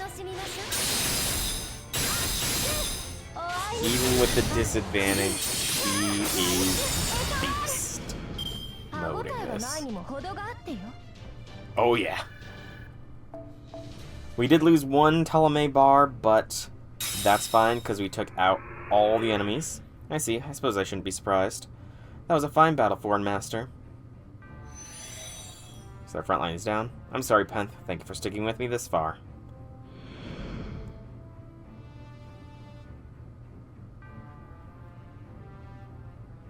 Oh, they even had defense buffs. I find that even more hilarious.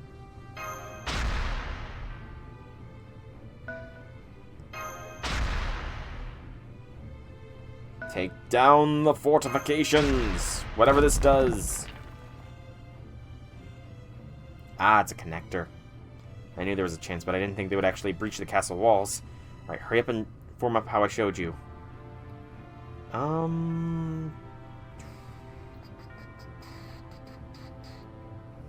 much movement does she have? She has 20 left. Let's get that chest then. Dusa. Move in. It puts her a little bit at risk because that is an archer there, but I think it's fine. I thought that would do something, but apparently it doesn't. So that was a little bit of wasted momentum there, unfortunately.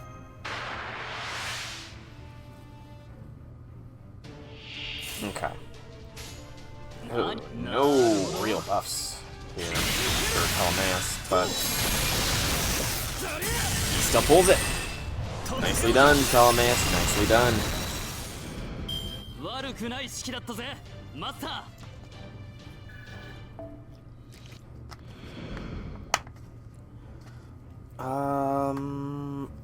Move here so I'm not at risk of drawing Theseus to attack. And move me up. And okay, draws the caster in, that's fine. I do feel like I might lose Ptolemaeus eventually in all this.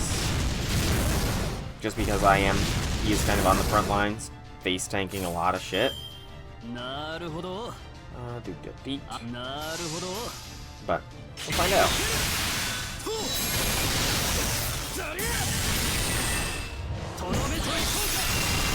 Nicely done.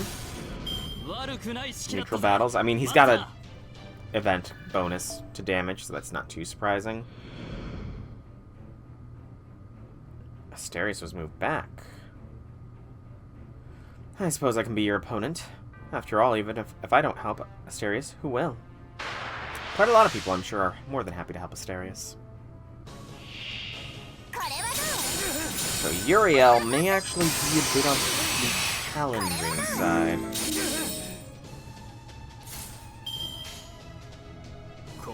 Yeah, Uriel could actually be a little bit of a difficulty here, because I don't really have a good counter except for Achan, but Achan's on the other side of the map.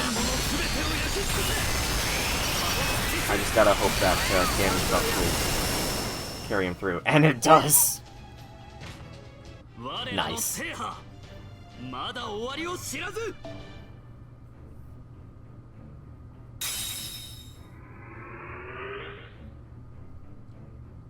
Okay, and Theseus is moving in. Achan, go for the goods. Get that loot. Dusa, attack this so that we can hit that caster.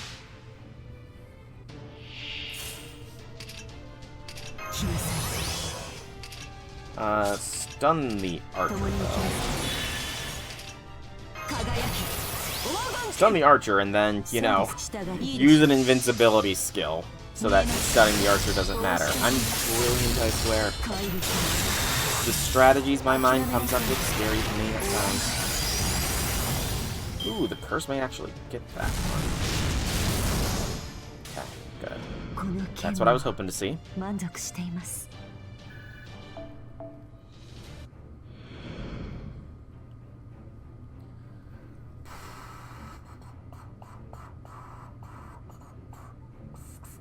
I gotta make it down to that silver chest.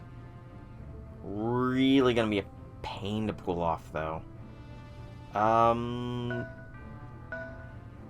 Attack Theseus. Figure you'd make it this far.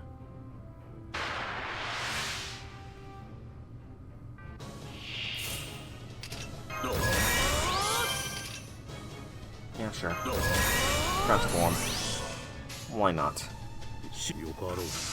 But yeah, getting that silver chest may be the most difficult part of this whole endeavor. Oh, damn! Them numbers, man! Them numbers! Tell a man, space. Thanks to the buff of the event. Can't go again, though. Unfortunately. But I could have Melt come in. No, Melt would not be able to get an attack off. Then 1, 2. I think Master goes there. I'm gonna go there. Alright. Ah, new enemies. Spawning in behind the lines. That's fine. There's so many more as I expected. I'll leave them to you, Master. Actually, that's really good. Crush you, break you, die! That actually was very good movement from Asterius. It allows me to get behind with Achan and quite possibly take this last bit of loot. Welcome back. It's gonna be very tight, but an opening may have just appeared to me to get that last bit of loot with Achan. Might have.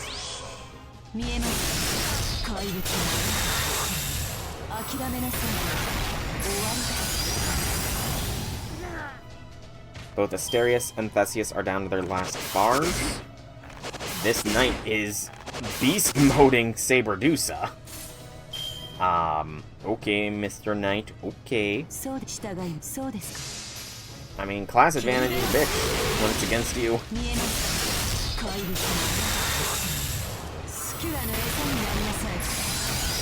Yep, so Saberdusa is gonna lose a bar. Oh, maybe not. Maybe not.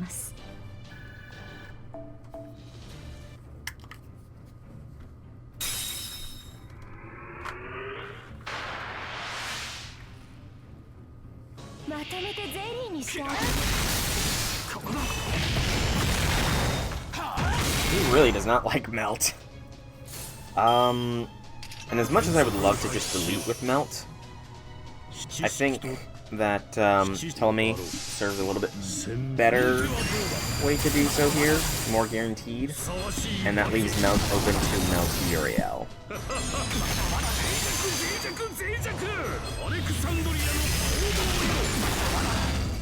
Okay, so that's Theseus dealt with. Asterius is the last need to defeat. That blade of yours really did reach me, but this isn't over yet. Theseus! Theseus! He's angry. And of course we have the back line to worry about. Or the ones that infiltrated in behind or whatever.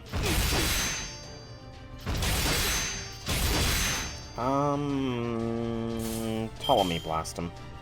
So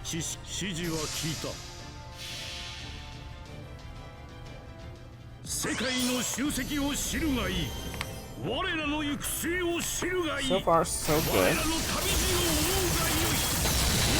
Gotta love it. That is an awesome NP, admittedly, but I just can't spare the resources to roll for him anymore. Just because I don't know what the future holds. And another attack from another Saber. They really want to take Melt down.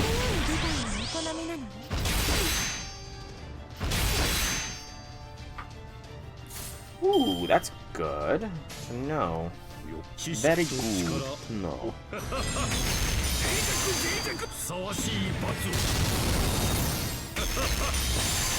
Yep, there we go. Now I feel like Uriel may attack Melt and actually take out a bar because Melt has been weakened very heavily here. Oh no, wait, I forgot. Ptolemy was right there, but I think Melt gets drawn in? Yeah, Melt gets drawn in. Yep, okay, so this whole turn is a bust. Because Ptolemy is charmed.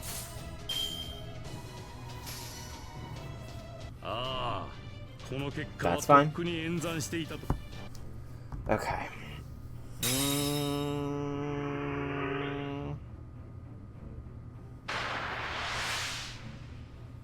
This could be good. This could be quite good. I wish we had a Brave Chain, but when Ptolemy crit like that, who needs it? I mean, I need it, but, you know. Okay. Can Ptolemy reach that? No, he is one tick off. I need to be incredibly careful not to eliminate Asterius then.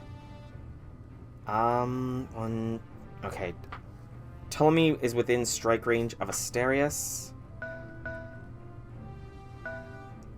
So let's have 2 units be there.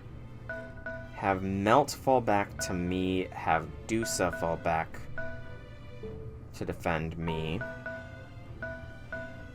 Hey, J6, welcome to the stream. Happy things. Okay.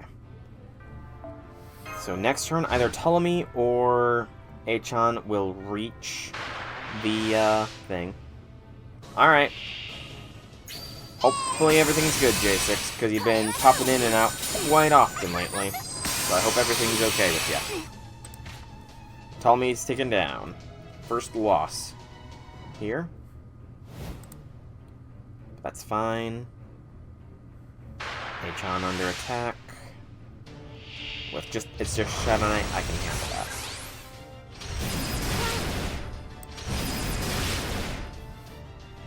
Should probably heal a little bit though. I'm gonna do that, just for giggles. Yeah, I feel like he might be a little bit busy or something. Which is fair. Completely fair. So far, the Bunny King has not moved at all today.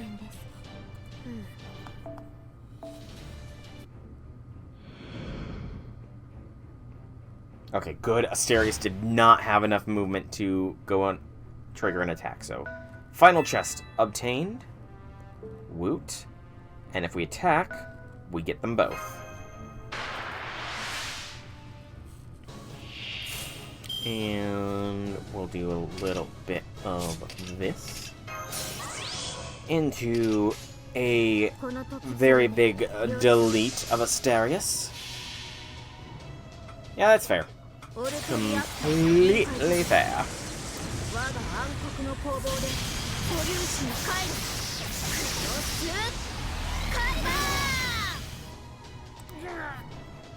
Well done, H-John.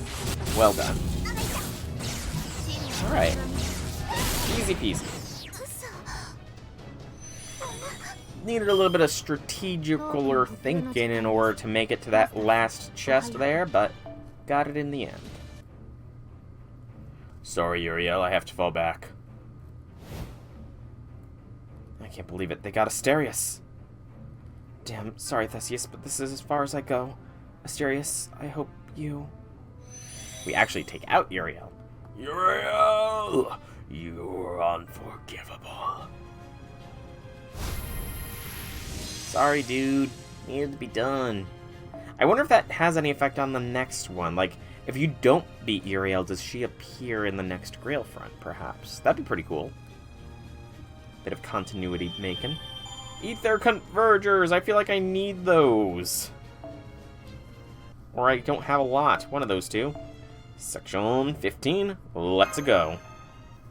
This is actually taking a fair time. The Grail Fronts are a little on the more challenging side and require a little bit more time to do.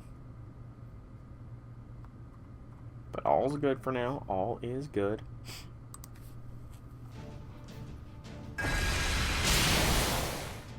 You really are strong. A genuine hero without a doubt. Which is exactly why this is going to work. Asterius, use your Noble Phantasm. It is scripted that Uriel Theseus to go to the front line and die first, then Asterius.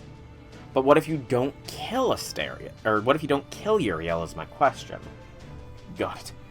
Wander. Lost. As I thought, he's too injured to use his Noble Phantasm quickly. Sugitani!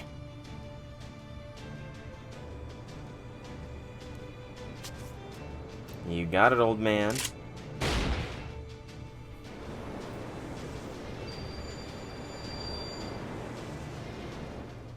Descolia Spira. What? He's got two NPs. Oh, he's got a Mirror Force!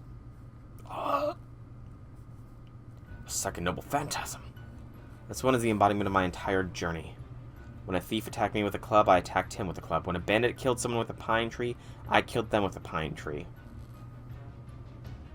A tree. Why are common bandits wielding trees as weapons? I think needs to be asked. When a villain was feeding villagers to a great sea turtle, I fed him to the great sea turtle. That's how I atoned for my sins. You see, my journey was all about giving people their just desserts. So if someone were to try to shoot me or my companions, they would be shot instead. That is the nature of my second Noble Phantasm, Discolia Spira. Sugitani! Die. Yeah, that hurts. If I'd still been alive, that'd kill me for sure. Good thing I had a whole other matchlock ready to go this time. My young self asked me to search the Library of Alexandria, and doing so I came up with this. A matchlock is functionally just a means of using gunpowder to propel projectiles, yes? Then it should be able to fire a bullet like this as well. Ooh, that looks evil looking. What is this thing? Looks kinda evil. Glad I'm not the only one. It's called a black bullet. The Library of Alexandria contains data on weapons created by the Atlas Institute. One of these weapons was the Black Barrel, a fearsome device capable of destroying the entire world. This bullet is a degraded replica of the theories behind the Black Barrel's creation. Even degraded, it's still terribly powerful and deadly, but it's nothing that a servant should be able to handle. A black bullet, huh? I was only able to create one of them, so you'll need to use it with your Noble Phantasm after you first fire an ordinary bullet. I would also strongly suggest creating another matchlock just for this bullet. You should be able to do that since your matchlocks are comprised of magical energy. Yeah, I should, but this doesn't mean you want me to use my noble phantasm right away. Assassinations usually go best if you get the job done on the first shot. Save it for the second. It's highly unlikely a single bullet will suffice to lay Asterius low. But after he's defended himself against your first shot, he'll believe there's nothing more to fear. And under normal circumstances, he would be correct. But your second shot will have a completely different meaning. A different meaning? And one more thing, your target will be... Alright, Ptolemaeus, let's see if you read this right. This is my noble phantasm. 2 shots fired.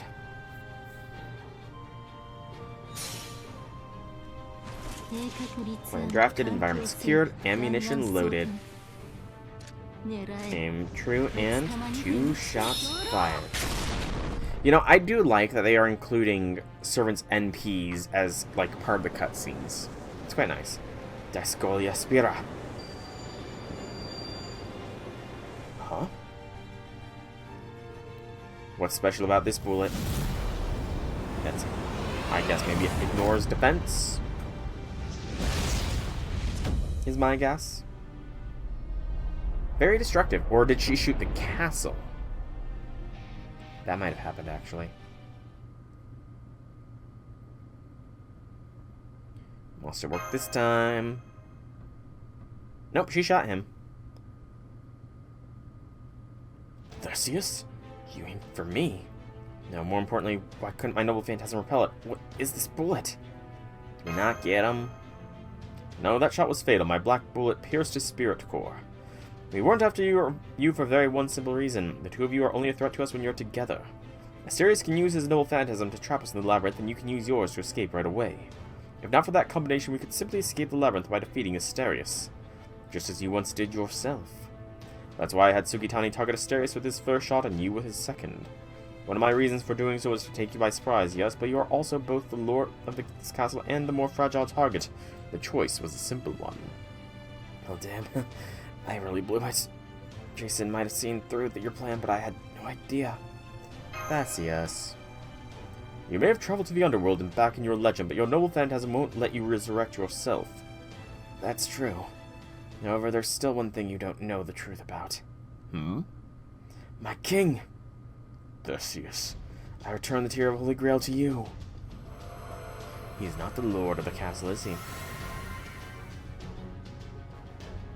The Tears of the Holy Grail, you don't mean... Asterius was the king. Okay, nice plot twist. Nice plot twist. Theseus, I...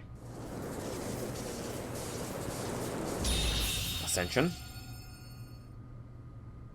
Ascension!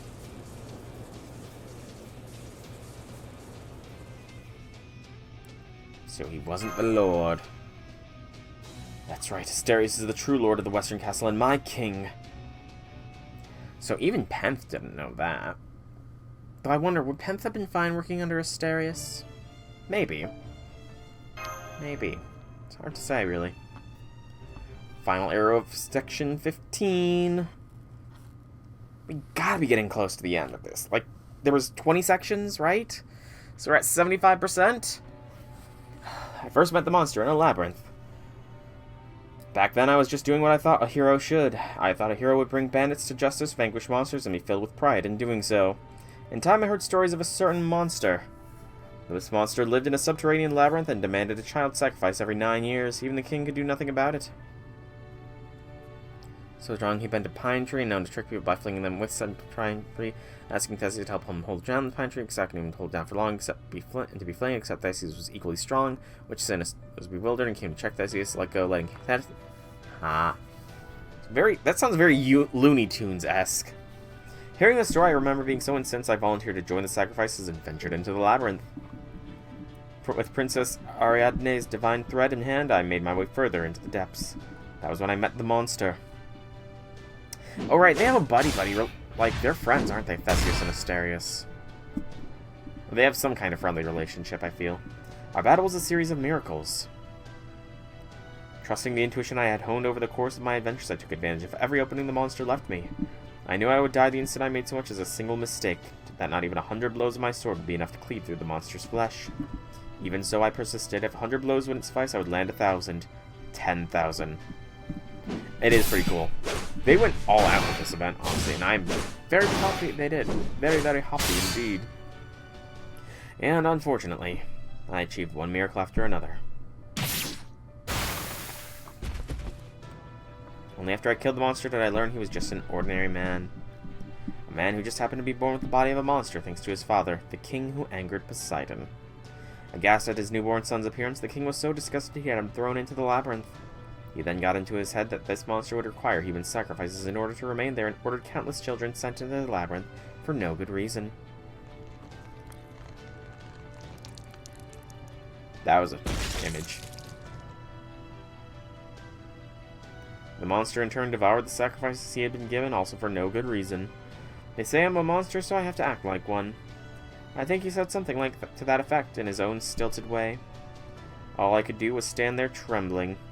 What I believed was justice turned out to be nothing of the sort. The indignation I felt when I first heard this monster faded with no more than a whimper. You saved me. He smiled as he said that. Truly smiled. I'm so happy. This means Father was right. Don't be ridiculous. This was no salvation. You didn't deserve to die like this. Later, I went on to become king of my own nation. But the embers of my doubt never stopped smoldering in my chest. Theseus, the so-called hero, shouldn't have been king. Asterius, the monster, should have been king. Which meant that there was only one thing to be done. Theseus should serve Asterius. I mean, I'm pretty sure, like, I know in Hades, at least, Theseus and Asterius are pals, so... In my life, I was wrong about everything, right from the start. Asterius may be the Minotaur, but he's no monster. The whole story was fabricated. I should have saved him from the labyrinth and made his father pay the price in his stead. So when you and Asterius... Asterius! Don't worry about me anymore, just do what you feel you should. Use the tears of the Holy Grail if you want. Theseus, Theseus! The miasma, what is this? Hail man, master, what the hell's going on here? So you came down from the rampart, Sugitani. I wish I could tell you, but I know no more than you do. He's going Super Saiyan! Well, look at this. There's a shitstorm of Shadow Knights now. Never mind how many there are. There's something off about them. They have Berserker enhancement? Or they're Bestial? Or they're being sacrificed. Are you serious? Ah, they're being sacrificed. Turned into monsters. Cerberus. Oh, we actually get a Hydra sprite. That's pretty slick. Did those Shadow Knights just fuse together into new monsters? Theseus, Father wasn't wrong. Look, my friends are gone. Asterius, you did save me.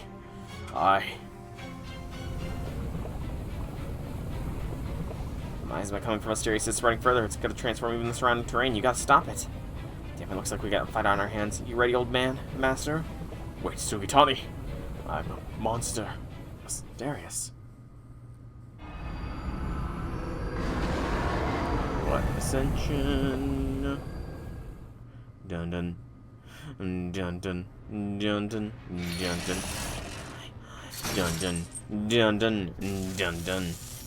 Oh, snap.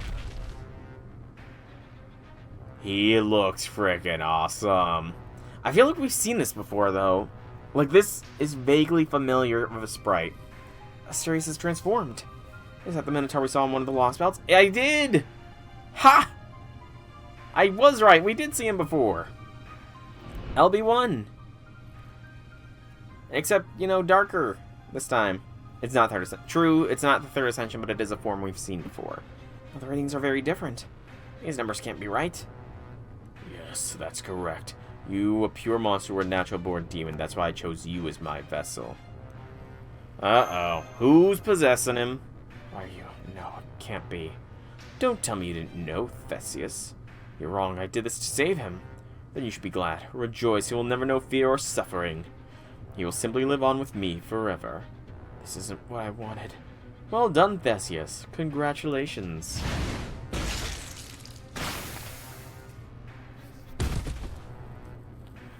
Asterius, what have you done? You know about Asterius' true nature. You knew this was inevitable. Who are you? This body may still be in its infancy, but the end is nigh. Now that all the tears of the Holy Grail are gathered together, my vessel has been decided. And who is this? Still want to know. Why is it melting the whole castle? It's not just that, it's turning into a whole other structure. Goop. I am sin, I am transgression, I am wickedness. I celebrate all that made me what I am. I welcome all my children with open arms.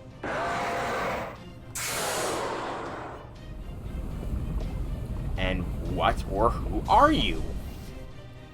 It would seem the monsters in Castle alike are reacting to him. This would never have happened if I hadn't failed to see who was the real lord of this castle. But why is this? I think you and I are thinking the same thing, Ptolemaeus. Taigong, Theseus, and each had a tear of the Holy Grail. But that still leaves one big question. Who used the Holy Grail to make the singularity in the first place? So, this is who made the singularity, then. I'd still want to know who it is. Now celebrate, rejoice, sing, love. In lieu of fine wine, we shall gorge ourselves upon your flesh and blood. Who is this, though? I want to know who I'm up against here, man. Grail Front 7.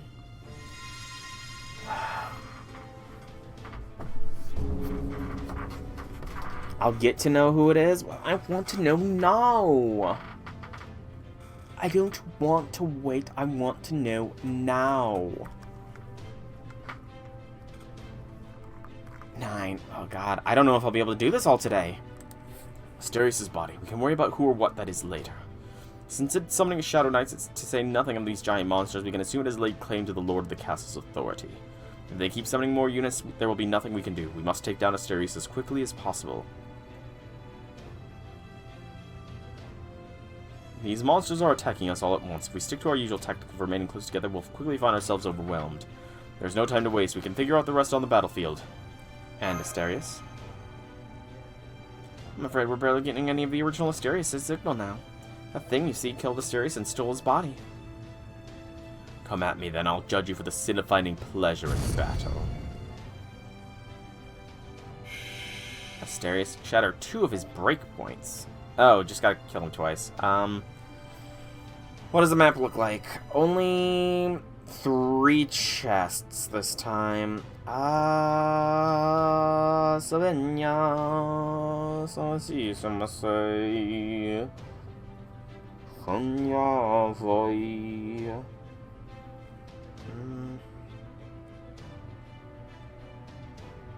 Trying to think here. I think.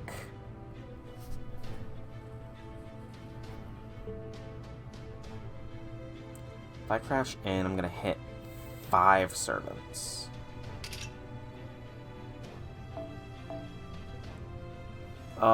Choice between Malu or Lam. I gotta go Lam. I have to. Lam with A-scope there. That should take out a fair few, but fair few will also remain. Let's bring in Melt with Bond. Archer. Gil? No, not Archer. Nope. How do I clear? There we go. Assassin, King Hassan. Okay. Let's see how this goes. How many days are left in the event? That's what it comes down to. How many days are left in the event?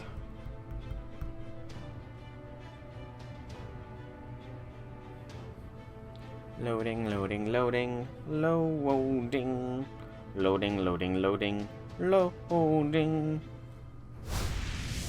Theseus being friends with Asterius. Okay, 1 week. I can possibly finish it off on Monday. Crit up, debuff immune. That's nothing too terrible, I guess. I cannot move any further forward because... Ooh, that's annoying. Lamb, lamb, slam, slam, there. 4 enemies. That's fine.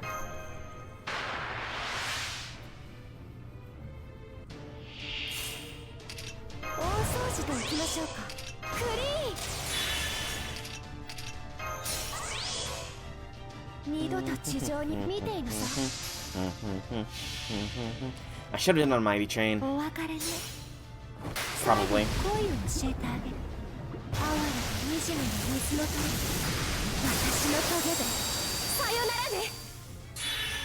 A mighty chain might have been better to pick there.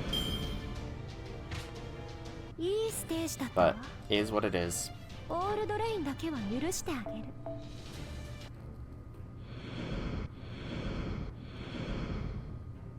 Okay. Sugitani can make it to there. Oh, we just got some of those. Hallelujah. King-san there.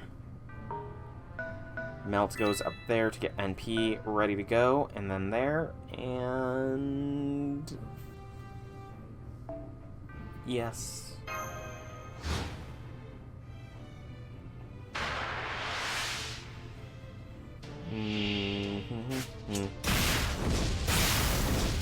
What's with the crits, man? So much critting, so little explanations for why. Should not be critting this hard, man. This is what you get for critting me so hard. I crit you right back.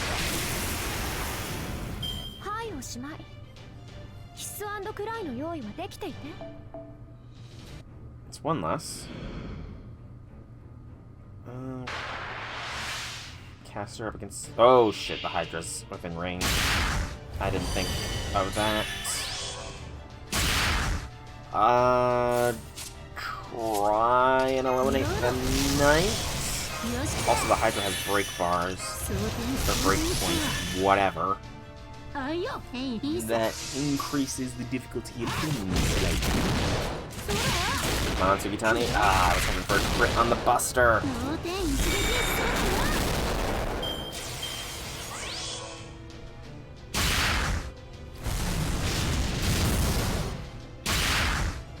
Okay, we can at least eliminate the Shadow Knight.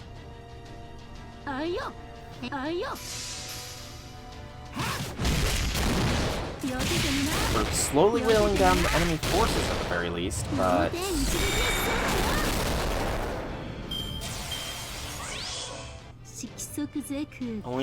that's only worth so much.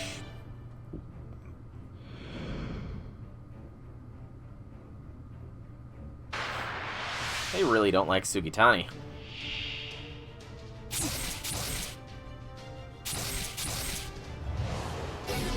Nullified buff. Annoying, but I'll deal with it. Maybe break one bar of this Hydra? Maybe. True. Very true.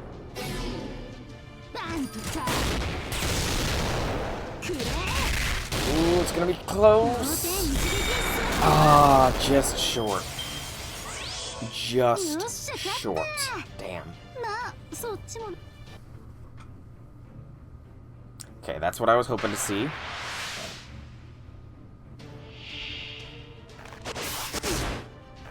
Of course, they have debuff immune, so they're not affected by the negative effects. Oh no, they just straight up heal instead. Lovely. Game, simply lovely. Mighty Chain. True. Ptolemy. Where were your crits, man? It didn't matter. Your crits didn't matter in this instance. Never mind my complaints. Never mind my complaints. Okay. 1, 2 gets us there. Sugitani's taking a hammering, man.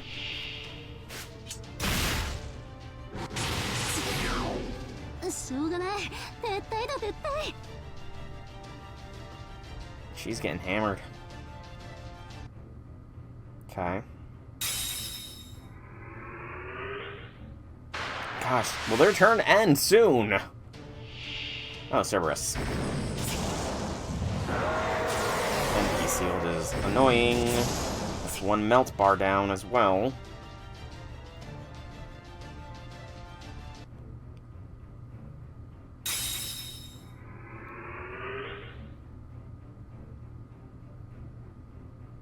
Yay, I get to move! I get to do things, guys! Yay! Alright. Ptolemy, move there. She's no longer NP sealed, which is good. So you're gonna go there. She doesn't have much in the way of buffs, but that's fine. Hydra we take 1 bar off the Hydra, maybe take down the Shadow Knight, and maybe take a bar off the Cerberus.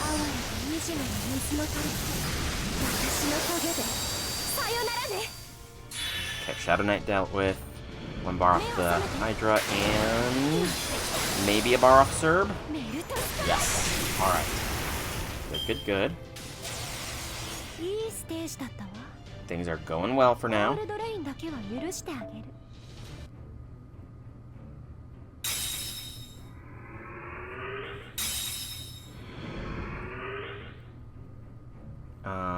King Hassan there to there. He's got a debuff, but that's fine. Now King Hassan takes out Cerb, hopefully.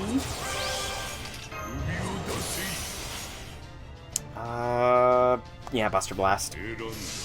He knows the blast. He knows the Buster Blast. The Buster Blast.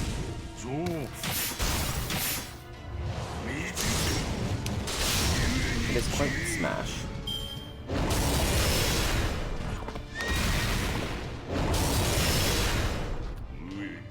Go, Buster, go. Buster is strongest.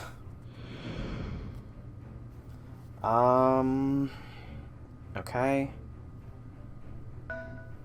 Start moving Melt in. And then Sugitani attack Hydra. I'm gonna reduce the number of pieces they have to worry about moving then. Ooh, a very good Lamb turn. No. Not at all. I know I should. I've unlocked them. Like, Kama's fully unlocked. Melt already has all of hers. Like, normal Melt is already fully command-coded out. Achon has a fair few, and Mash is fully kitted out as well. I just need to figure out the rest. Sugitani fell back 1. Okay. End turn. I just need to make it through this Berserker. And then I get the final chest, and I can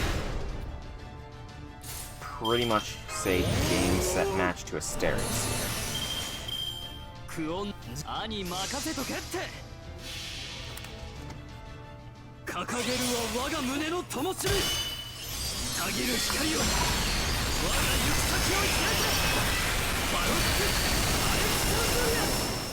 Good. Bazaka is done.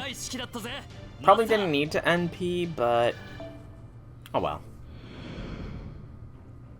The Rider went in to attack an assassin. Foolish decision.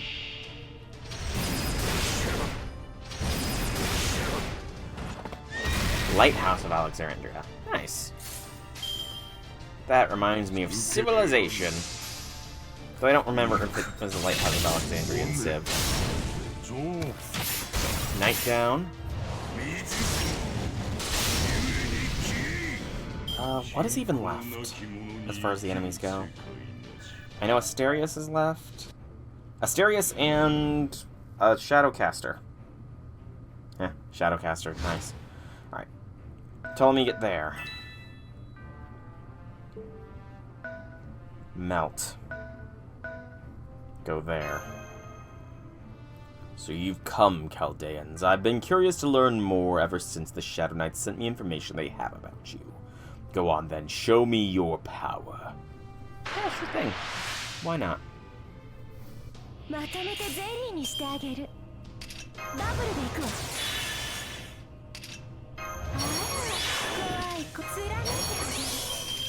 don't even think I need to worry about,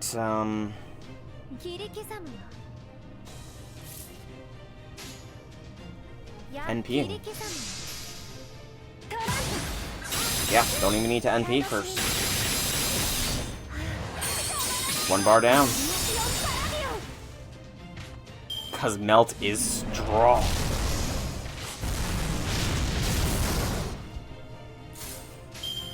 Melt melts the competition away.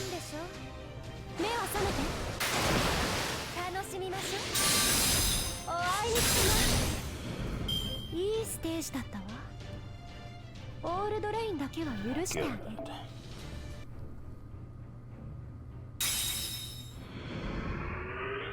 Alright, end turn. Come on, game. I don't want to deal with more enemies. I pretty much got him dead to rights. Ugh. He's dead to rights and I gotta deal with more ads.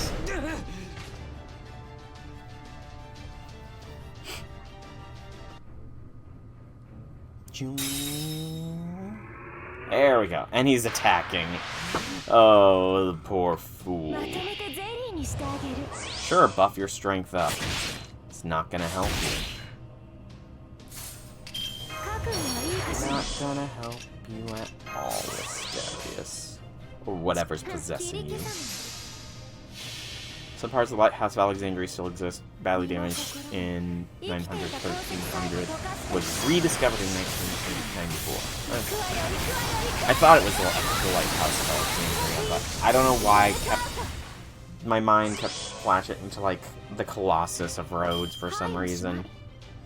I don't know. The inner machinations of my mind are an enigma even to me. How incredibly sinful.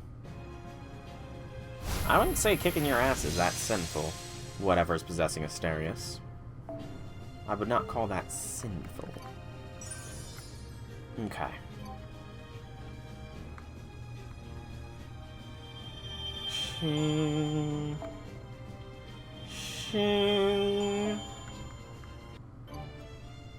Section 16, call, name.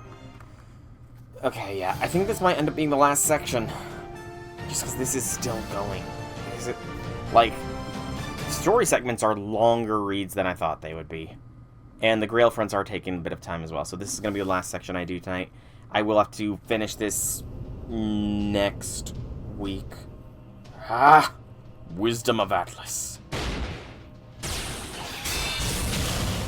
I see. If this keeps up, I have no chance of escaping unscathed. It seems Chaldea's fearsome reputation is well deserved. Your orders are timely and clever. Your time spent working with your servants has paid off in spades. Each heroic spirit is their own person and spectacularly unsuited to working together as a coordinated unit. Okay, that's just an outright lie. And yet you're able to command your motley crew of Bloms, though this skill seems less to rise from innate talent than it does from broad experience. Oh, you still refuse to reveal who you are, yet you believe you have us all figured out. If I were to stay in this form, I expect you and I would have a very good match indeed after a good back and forths. A good few back and forths. But now that I have better adjusted to this vessel, I no longer need to remain in this form. Nope. What's it gonna look like? Huh? No, wait, was that? Chaos Tide? Oh! The Chaos Tide, huh?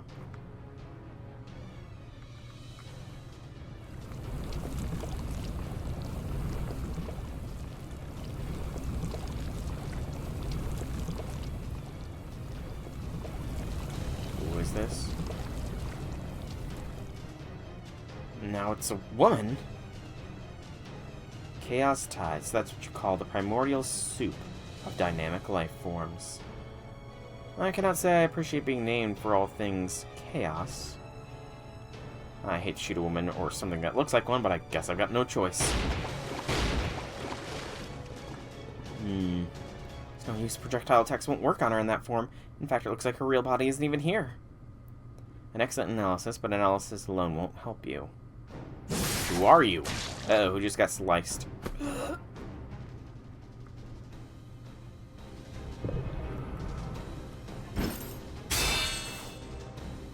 More Shadow Knights. Stay close to me, Master. Okay, who is this, though? I'd love to know who the heck we're dealing with. Oh, nice one, old man, but we're gonna run out of magical energy sooner or later. We can't even hurt the enemy general, so if we stick around, it's just a matter of time before the Shadow Knights cut us off. Good point. What are you going to do? If its real body isn't here, then where could it be? Is there anywhere left in the singularity it could hide? Oh man, look out, they're headed your way. It's not here. No, yet not here. Not here, yet here. Whoa, you're telling me you can fire that beam of yours automatically? The singularity's unique properties: a land of only day and night, 3 castles, 3 tiers of the Holy Grail, 2 versions of me. He's figuring something out, more than I am. 2 versions of me. And that data must be... Yo, man, this really feel like a good time to break out the damn book. Lady Da Vinci, can you send me data on from Chaldea's instruments? Huh? Right now? Yes, right now. I'm going to have my library analyze it as well. Okay, sending you the data now. When it comes to gathering information on singularities, Chaldea's instruments and database are unrivaled.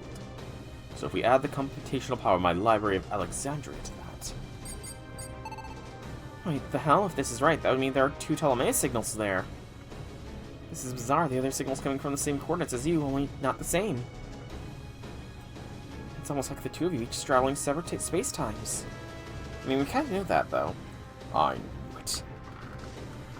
So, what does this mean, though? Like, what does this mean, and who is this that we're facing? I'm sorry, but there's no time to explain. The question is, how can we use this to our advantage? I may have figured out the trick, but it doesn't change the fact that we're separated. We still need a way to break through the bounded field. I could use magecraft like Taigong Wang's. You mean... Why do you need a way to break through the field? Better question. I need some answers. Alright, the situation in the lab was similar, wasn't it? We only had a method of teleportation then. Sola, use a command spell to call me. Okay. Why can't we just say okay? Not this me, the other me. I want to use a command spell to teleport because these command spells aren't capable of that. For that matter, I don't even know what you're talking about. What do you mean call your other self? I just do it. It might be impossible in other singularities, but right here, right now, I'm sure it'll work. Why don't we use that to call Taigong then as well? Alright. What are you up to? Hey, you want to talk to them, you gotta go through me. Again, who the hell is this? That wasn't so much to make you flinch. Even so. Out of my way. Totally. You're not going anywhere. You heroic spirits and your master are all going to die here. We can do this the easy way or the hard. Hurry, soul, call the other me. To me, Ptolemaeus.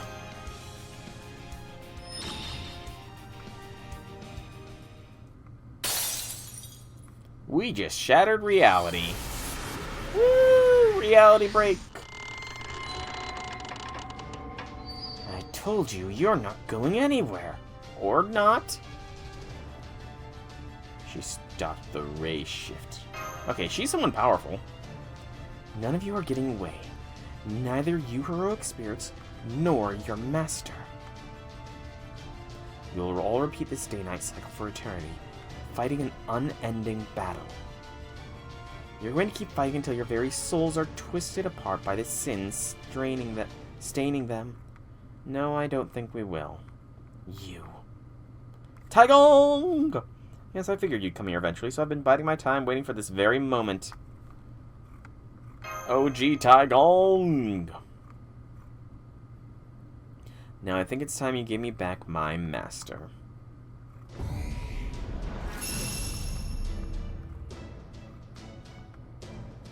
You're a Tai. By divine decree, let 100 evils be cut down and 1,000 spirits be driven forth.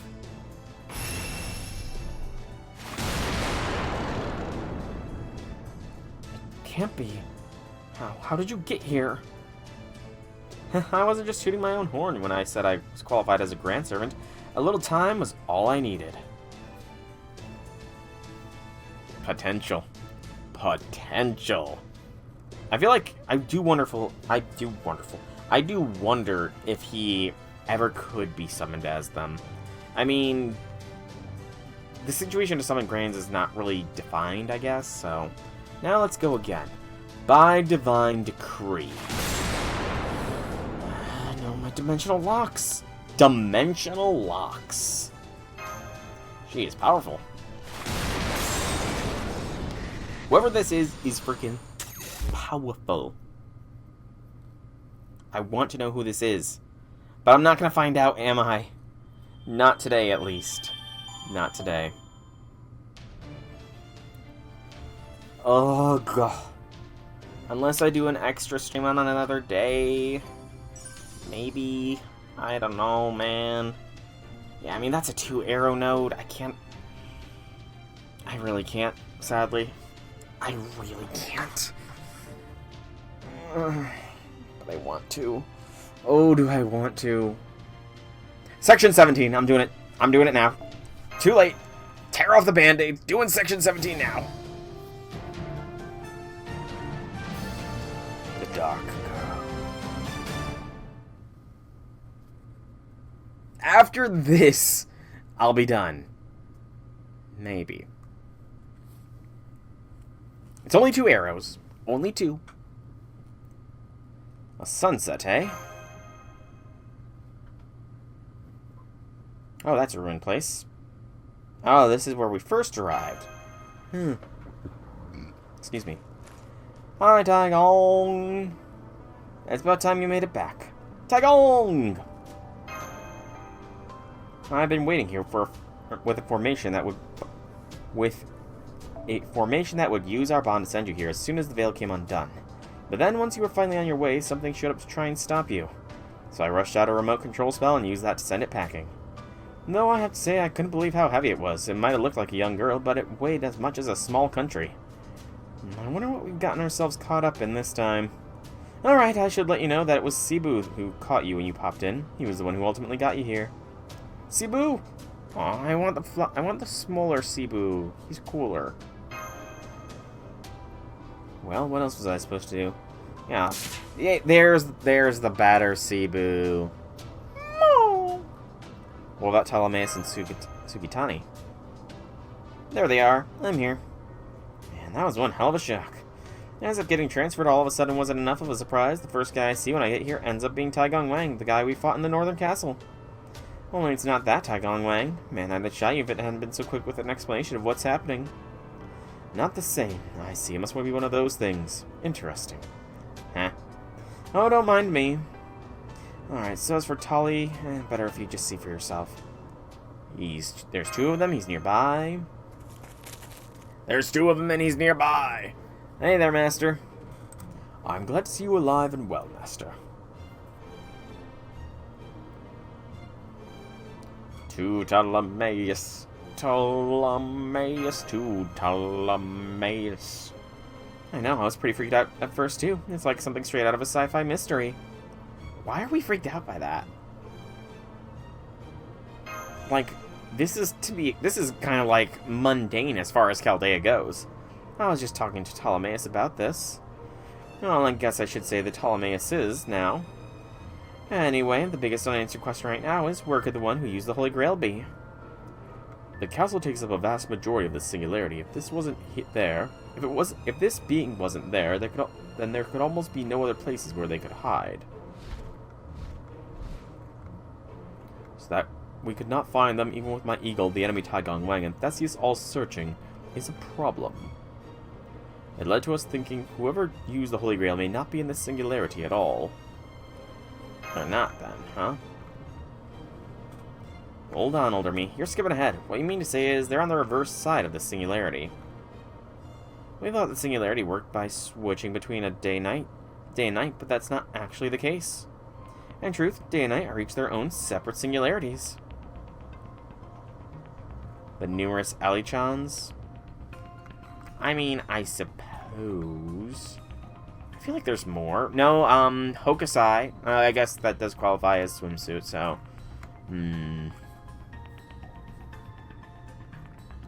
Trying to think, who else? Sabers. All the different sabers. Nighttime texture is being overlaid on top of the real singularity. So there's a day and night singularity then, essentially. The way it worked was, whenever it got to a certain time of day, you and the other castle servants were automatically moved to the other singularity. No, wait, moved isn't the right word. The two singularities are layered on top of each other, so it's more accurate to say this move involves the other singularity's existence becoming more pronounced. Sounds like quantum physics. Yeah, it's pretty close to that. This kind of thing is usually relegated to modern magecraft like the El Malloy. Anyway, there was one servant here who was obviously an exception to that rule. Ptolemaeus never switched between daytime and nighttime singularities. There were two of them here from the start. One for each singularity, then. That's right, there were two singularities here. One Ptolemaeus for each of them. Bleh, my tongue got tied. However, neither knew this because their memories were being adjusted, just like what happens when a servant is summoned. I think they were set to fit the different timelines here. You see, the time doesn't flow the same in both worlds. This whole place turned out to be a parallel world. Well, a parallel singularity. Talk about a scam. My head's not hurting. That's a lie. I don't blame you. I didn't get it at all either. But anyway, you get the idea. Well, we figure it's probably some kind of spirited away dial. That's a very rough way to put it, but it's mostly accurate. It's the same principle that led to Springhead from Fairy Britain being spirited away from proper human history. So we did... Wait, did we actually find that out? I don't remember actually finding that out. But I guess we did at some point. I mean, on a meta level we knew, but I didn't know we figured that out in-game. But like I said earlier, the singularity is basically a scam. If you want proof, think back to when you first reshifted here when you first arrived in this twilight area. Though it may be hard to use in singularities, our world possesses a powerful ability to correct itself. It was theorized by Da Vinci. So once it realizes there's a whole other identical singularity on the other side, the scam no longer works. So that's why you had me use a command spell then? Yes, that's right. Luckily, older me here had been looking into how this thing would work. Summoning a servant is in itself an act that reaches between worlds. So if a servant is in another world, then giving them an order via command spell also transcends physical limitations. At least in situations where where the other world, a parallel singularity, was already close by. I can't believe I grew up to become such an intolerable bore. I hope you don't constantly lecture your subjects like that after you become a pharaoh. What a coincidence. Here I was pondering how much I want to throttle my younger, immature self. Youth truly is wasted on the young. If only I had been wiser at your age, I could have conquered the East in less than half the time. Oh, you want a piece of me, old man? Bring it on, brat. Oh no, we got another Emiya situation. The internal struggle's got an external. Well, there are few things harder to face than your own mistakes, so... Putting that aside... Still something important. Nope, nobody has told me yet. Right, you want to know about the mastermind behind all this, the mysterious girl who was possessing Lord Asterius. I suspect she's been hiding out in this twilight area from the very beginning, after placing a veil of night and day on the singularity itself. So she's been hiding in the reverse side of this world. Hell of a way to play hide and seek. Actually, she may not have been hiding at all. Oh, didn't you say she was? It could be that the mastermind didn't choose to hide, but was simply unable to move. I've seen cases like that before. After all, it's one of the general greatest feats I've performed in this world. You're a God Sealer. Indeed, I've sent many souls to God Sealing pedestal in my time, and I've been sensing something very similar here in this singularity. Oh no, Taigong, no! I'm sorry, I wish I could have stayed with you to the end, but it seems I've reached my limit. I've been holding this formation to call you this whole time, after all. You're falling apart all the way down to your spirit origin. There's a time disparity between two singularities, right? How long has it been since you put up your formation?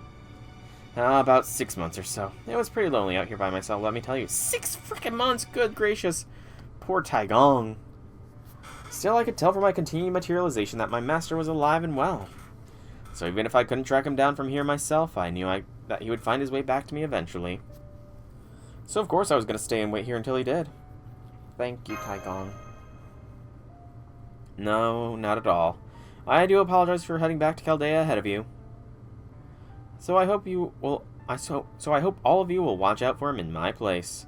No, don't worry, Cebu, I put a virtual bypass in place so you can stay here connected to Master. Taigong, no! We've confirmed Taigong has returned to Chaldea. His spirit origin suffered quite a bit of damage, so we're going to put him in a recovery pod right away. There was no telling where you guys could have ended up in the There's no telling where you guys could have ended up if the singularity came undone. For all we know, you could have found yourselves right in the middle of enemy territory. That's why Taigong kept his spell in place all this time. And it's also why you could escape from that girl. Thank you, Taigong. What a guy. He was a fearsome foe, but as an ally, he couldn't have been more dependable. If young Iskandar was here, I have no doubt he'd be falling all over himself to poach him. Now then, once you've had an opportunity to rest a bit, Masters, there's somewhere else we'd like you to go. And that is... where else? The enemy's home base. Are you up for it, Master? Of course! But who's the enemy? Just what I was waiting to hear. I want to know who the enemy is, game. Tell me who I'm facing, so I can Google them. Alright, final arrow of Section 17, and that will probably be the end of stream. Probably. Report. Servants bearing the strong resemblance to Ptolemaeus and Sugitani Zenjobu spotted nearby. So they really did make it to the twilight. I suppose I should have expected this when I failed to hold them back. Then it's probably just a matter of time until they make their way to this castle. Take the beasts. Use them as you will. Understood. I doubt that'll stop them. No, they can't stop, even if they want to. That's just how heroic spirits and their masters are. Then it's time they learn how sinful their actions are. If they've come all the way here, they should meet an appropriate tragedy. I am sin. I am transgression. I am wickedness. I want your name!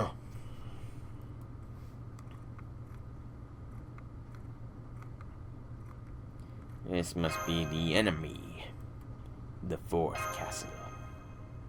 I wouldn't call this the fourth castle. I'd say this is what the castle actually looks like. The castles we've been seeing in the night and day singularities are probably just different projections of this one. I guess you could call it the Castle of Twilight, although Twilight doesn't usually bring an ominous atmosphere to mind. Legend of Zelda Twilight Princess Da Vinci. Duh. Gosh, Da Vinci. It's almost like she never played video games.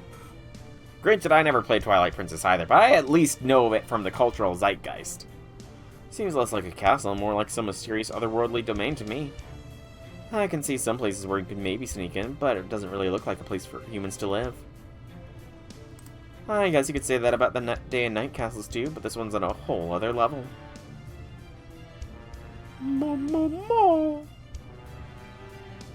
Alright, this way. I found us a nice spot we can see inside.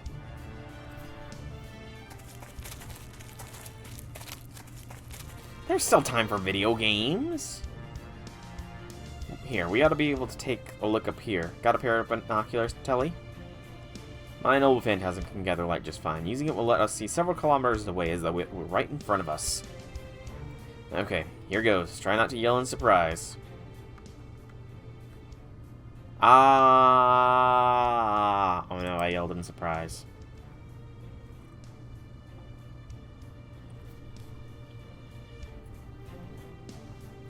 Dreadnoughts. You mean there's more of those monsters? Hang on, something's not matching up with our instruments. How so? The magical energy waveforms the dreadnoughts are emitting are almost identical to the ones from the castle itself. They almost seem like twins. No, on second thought, it almost reminds me of a snake in shed skin. Interesting analogy. Now I see. The dreadnoughts and the shadow knights are all fragments of the castle of Twilight. Does this mean they're like dragon teeth? Oh, I know about those. They're from the legend of Cadmus the Dragon Slayer. Right, after Cadmus defeated a dragon defending a spring, Athena gave him a divine revelation. He planted dragon's teeth in the ground, and as the revelation instructed, our men sprung up from them. The myth of the dragon-tooth warriors is finally answered! Oh my goodness, I did not know that there was an actual mythology behind the dragon-tooth warriors. Holy cow. It said that these men, or the dragon-tooth warriors, went on to become the first Thebians, but that's another story. My point is, you're right, these things do remind me of them. All the way back in FSM. Indeed. I missed a line there. But if something similar is happening here, then what about the castle? How is it able to produce dreadnoughts as well as dragon-tooth warriors? No, wait, based on these readings, I'm wondering if that whole castle isn't just another monstrous creation.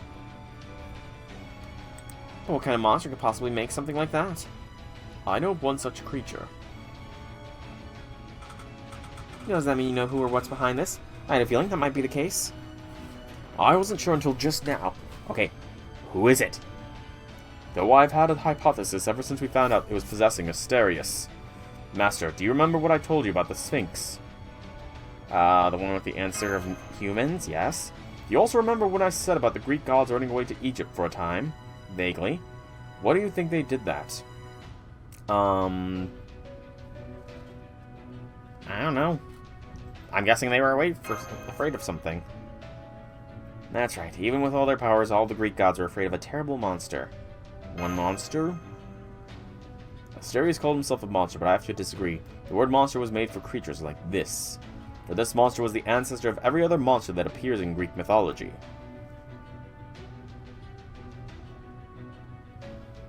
Ancestor of every other monster.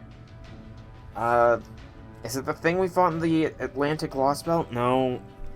No, I don't think that's not right. Is it? I can't even remember what that thing was called. But that can't be it. The Cerberuses and Hydra the Shadow Knights fused into earlier were all born from this monster. The legend even has it the Nemean Lion, the Dragon Guard and the Golden Fleece, the 100-headed dragon known as Landon, and Gorgon were all members of its bloodline. Even the giant we saw in the very first castle was surely one of this monster's brothers. There are a number of legends about where this monster came from, most of which involve giants. I would guess the giant we saw there was from a distorted timeline and being forced to eliminate any would-be castle lords who weren't up to the task. Yes, the gears in my brain. You gotta be kidding me. This monster is also sometimes referred to as the Ancestral Dragon.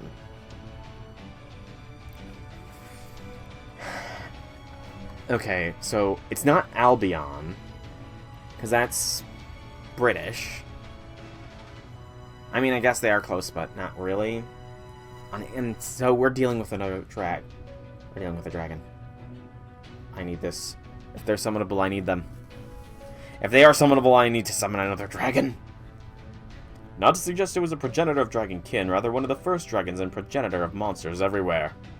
In all the Library of Alexandria's many books, it is the most feared creature who have ever been recorded. Its name, Typhon. Typhon. Okay. Okay. Okay. I did not know it had dragon connotations. I really did not know Typhon had dragon connotations to it. Yes. Hades too.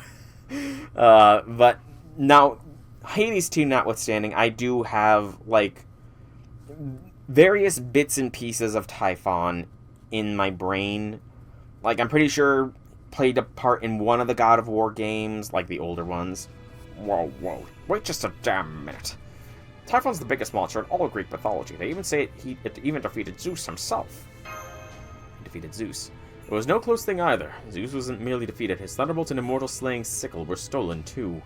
Had another god not intervened to save Zeus, it would have been the end of their entire pantheon. From the sound of it, I'm guessing you haven't just read about this creature in the books? Right you are. Back when I lived, I was once shown a fragment of Typhon's body. Fragment of its body, huh? Do you recall what I said about how, model for my noble phantasm, the Library of Alexandria contained two aspects? While the other Library of Alexandria on the reverse side was also complete with the help of the Atlas Institute and all their mages. One of those mages was from the Wandering Sea. As in the same Wandering Sea from the original Mage Association. Same one we stayed in. The very same, though I was unaware of Chaldea's relationship with them. The Wandering Sea is usually completely isolated from the world at large. I only ever dealt with one eccentric mage. And that was the very mage who had the fragment of Typhon. Well, the history of your noble phantasm is even way more complicated than I thought. It was simply necessary to incorporate magecraft in order to gather all the world's knowledge. That's all.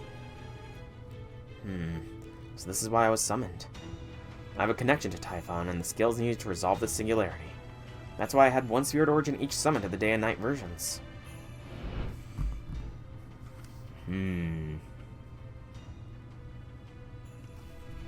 So that girl's true identity is Typhon.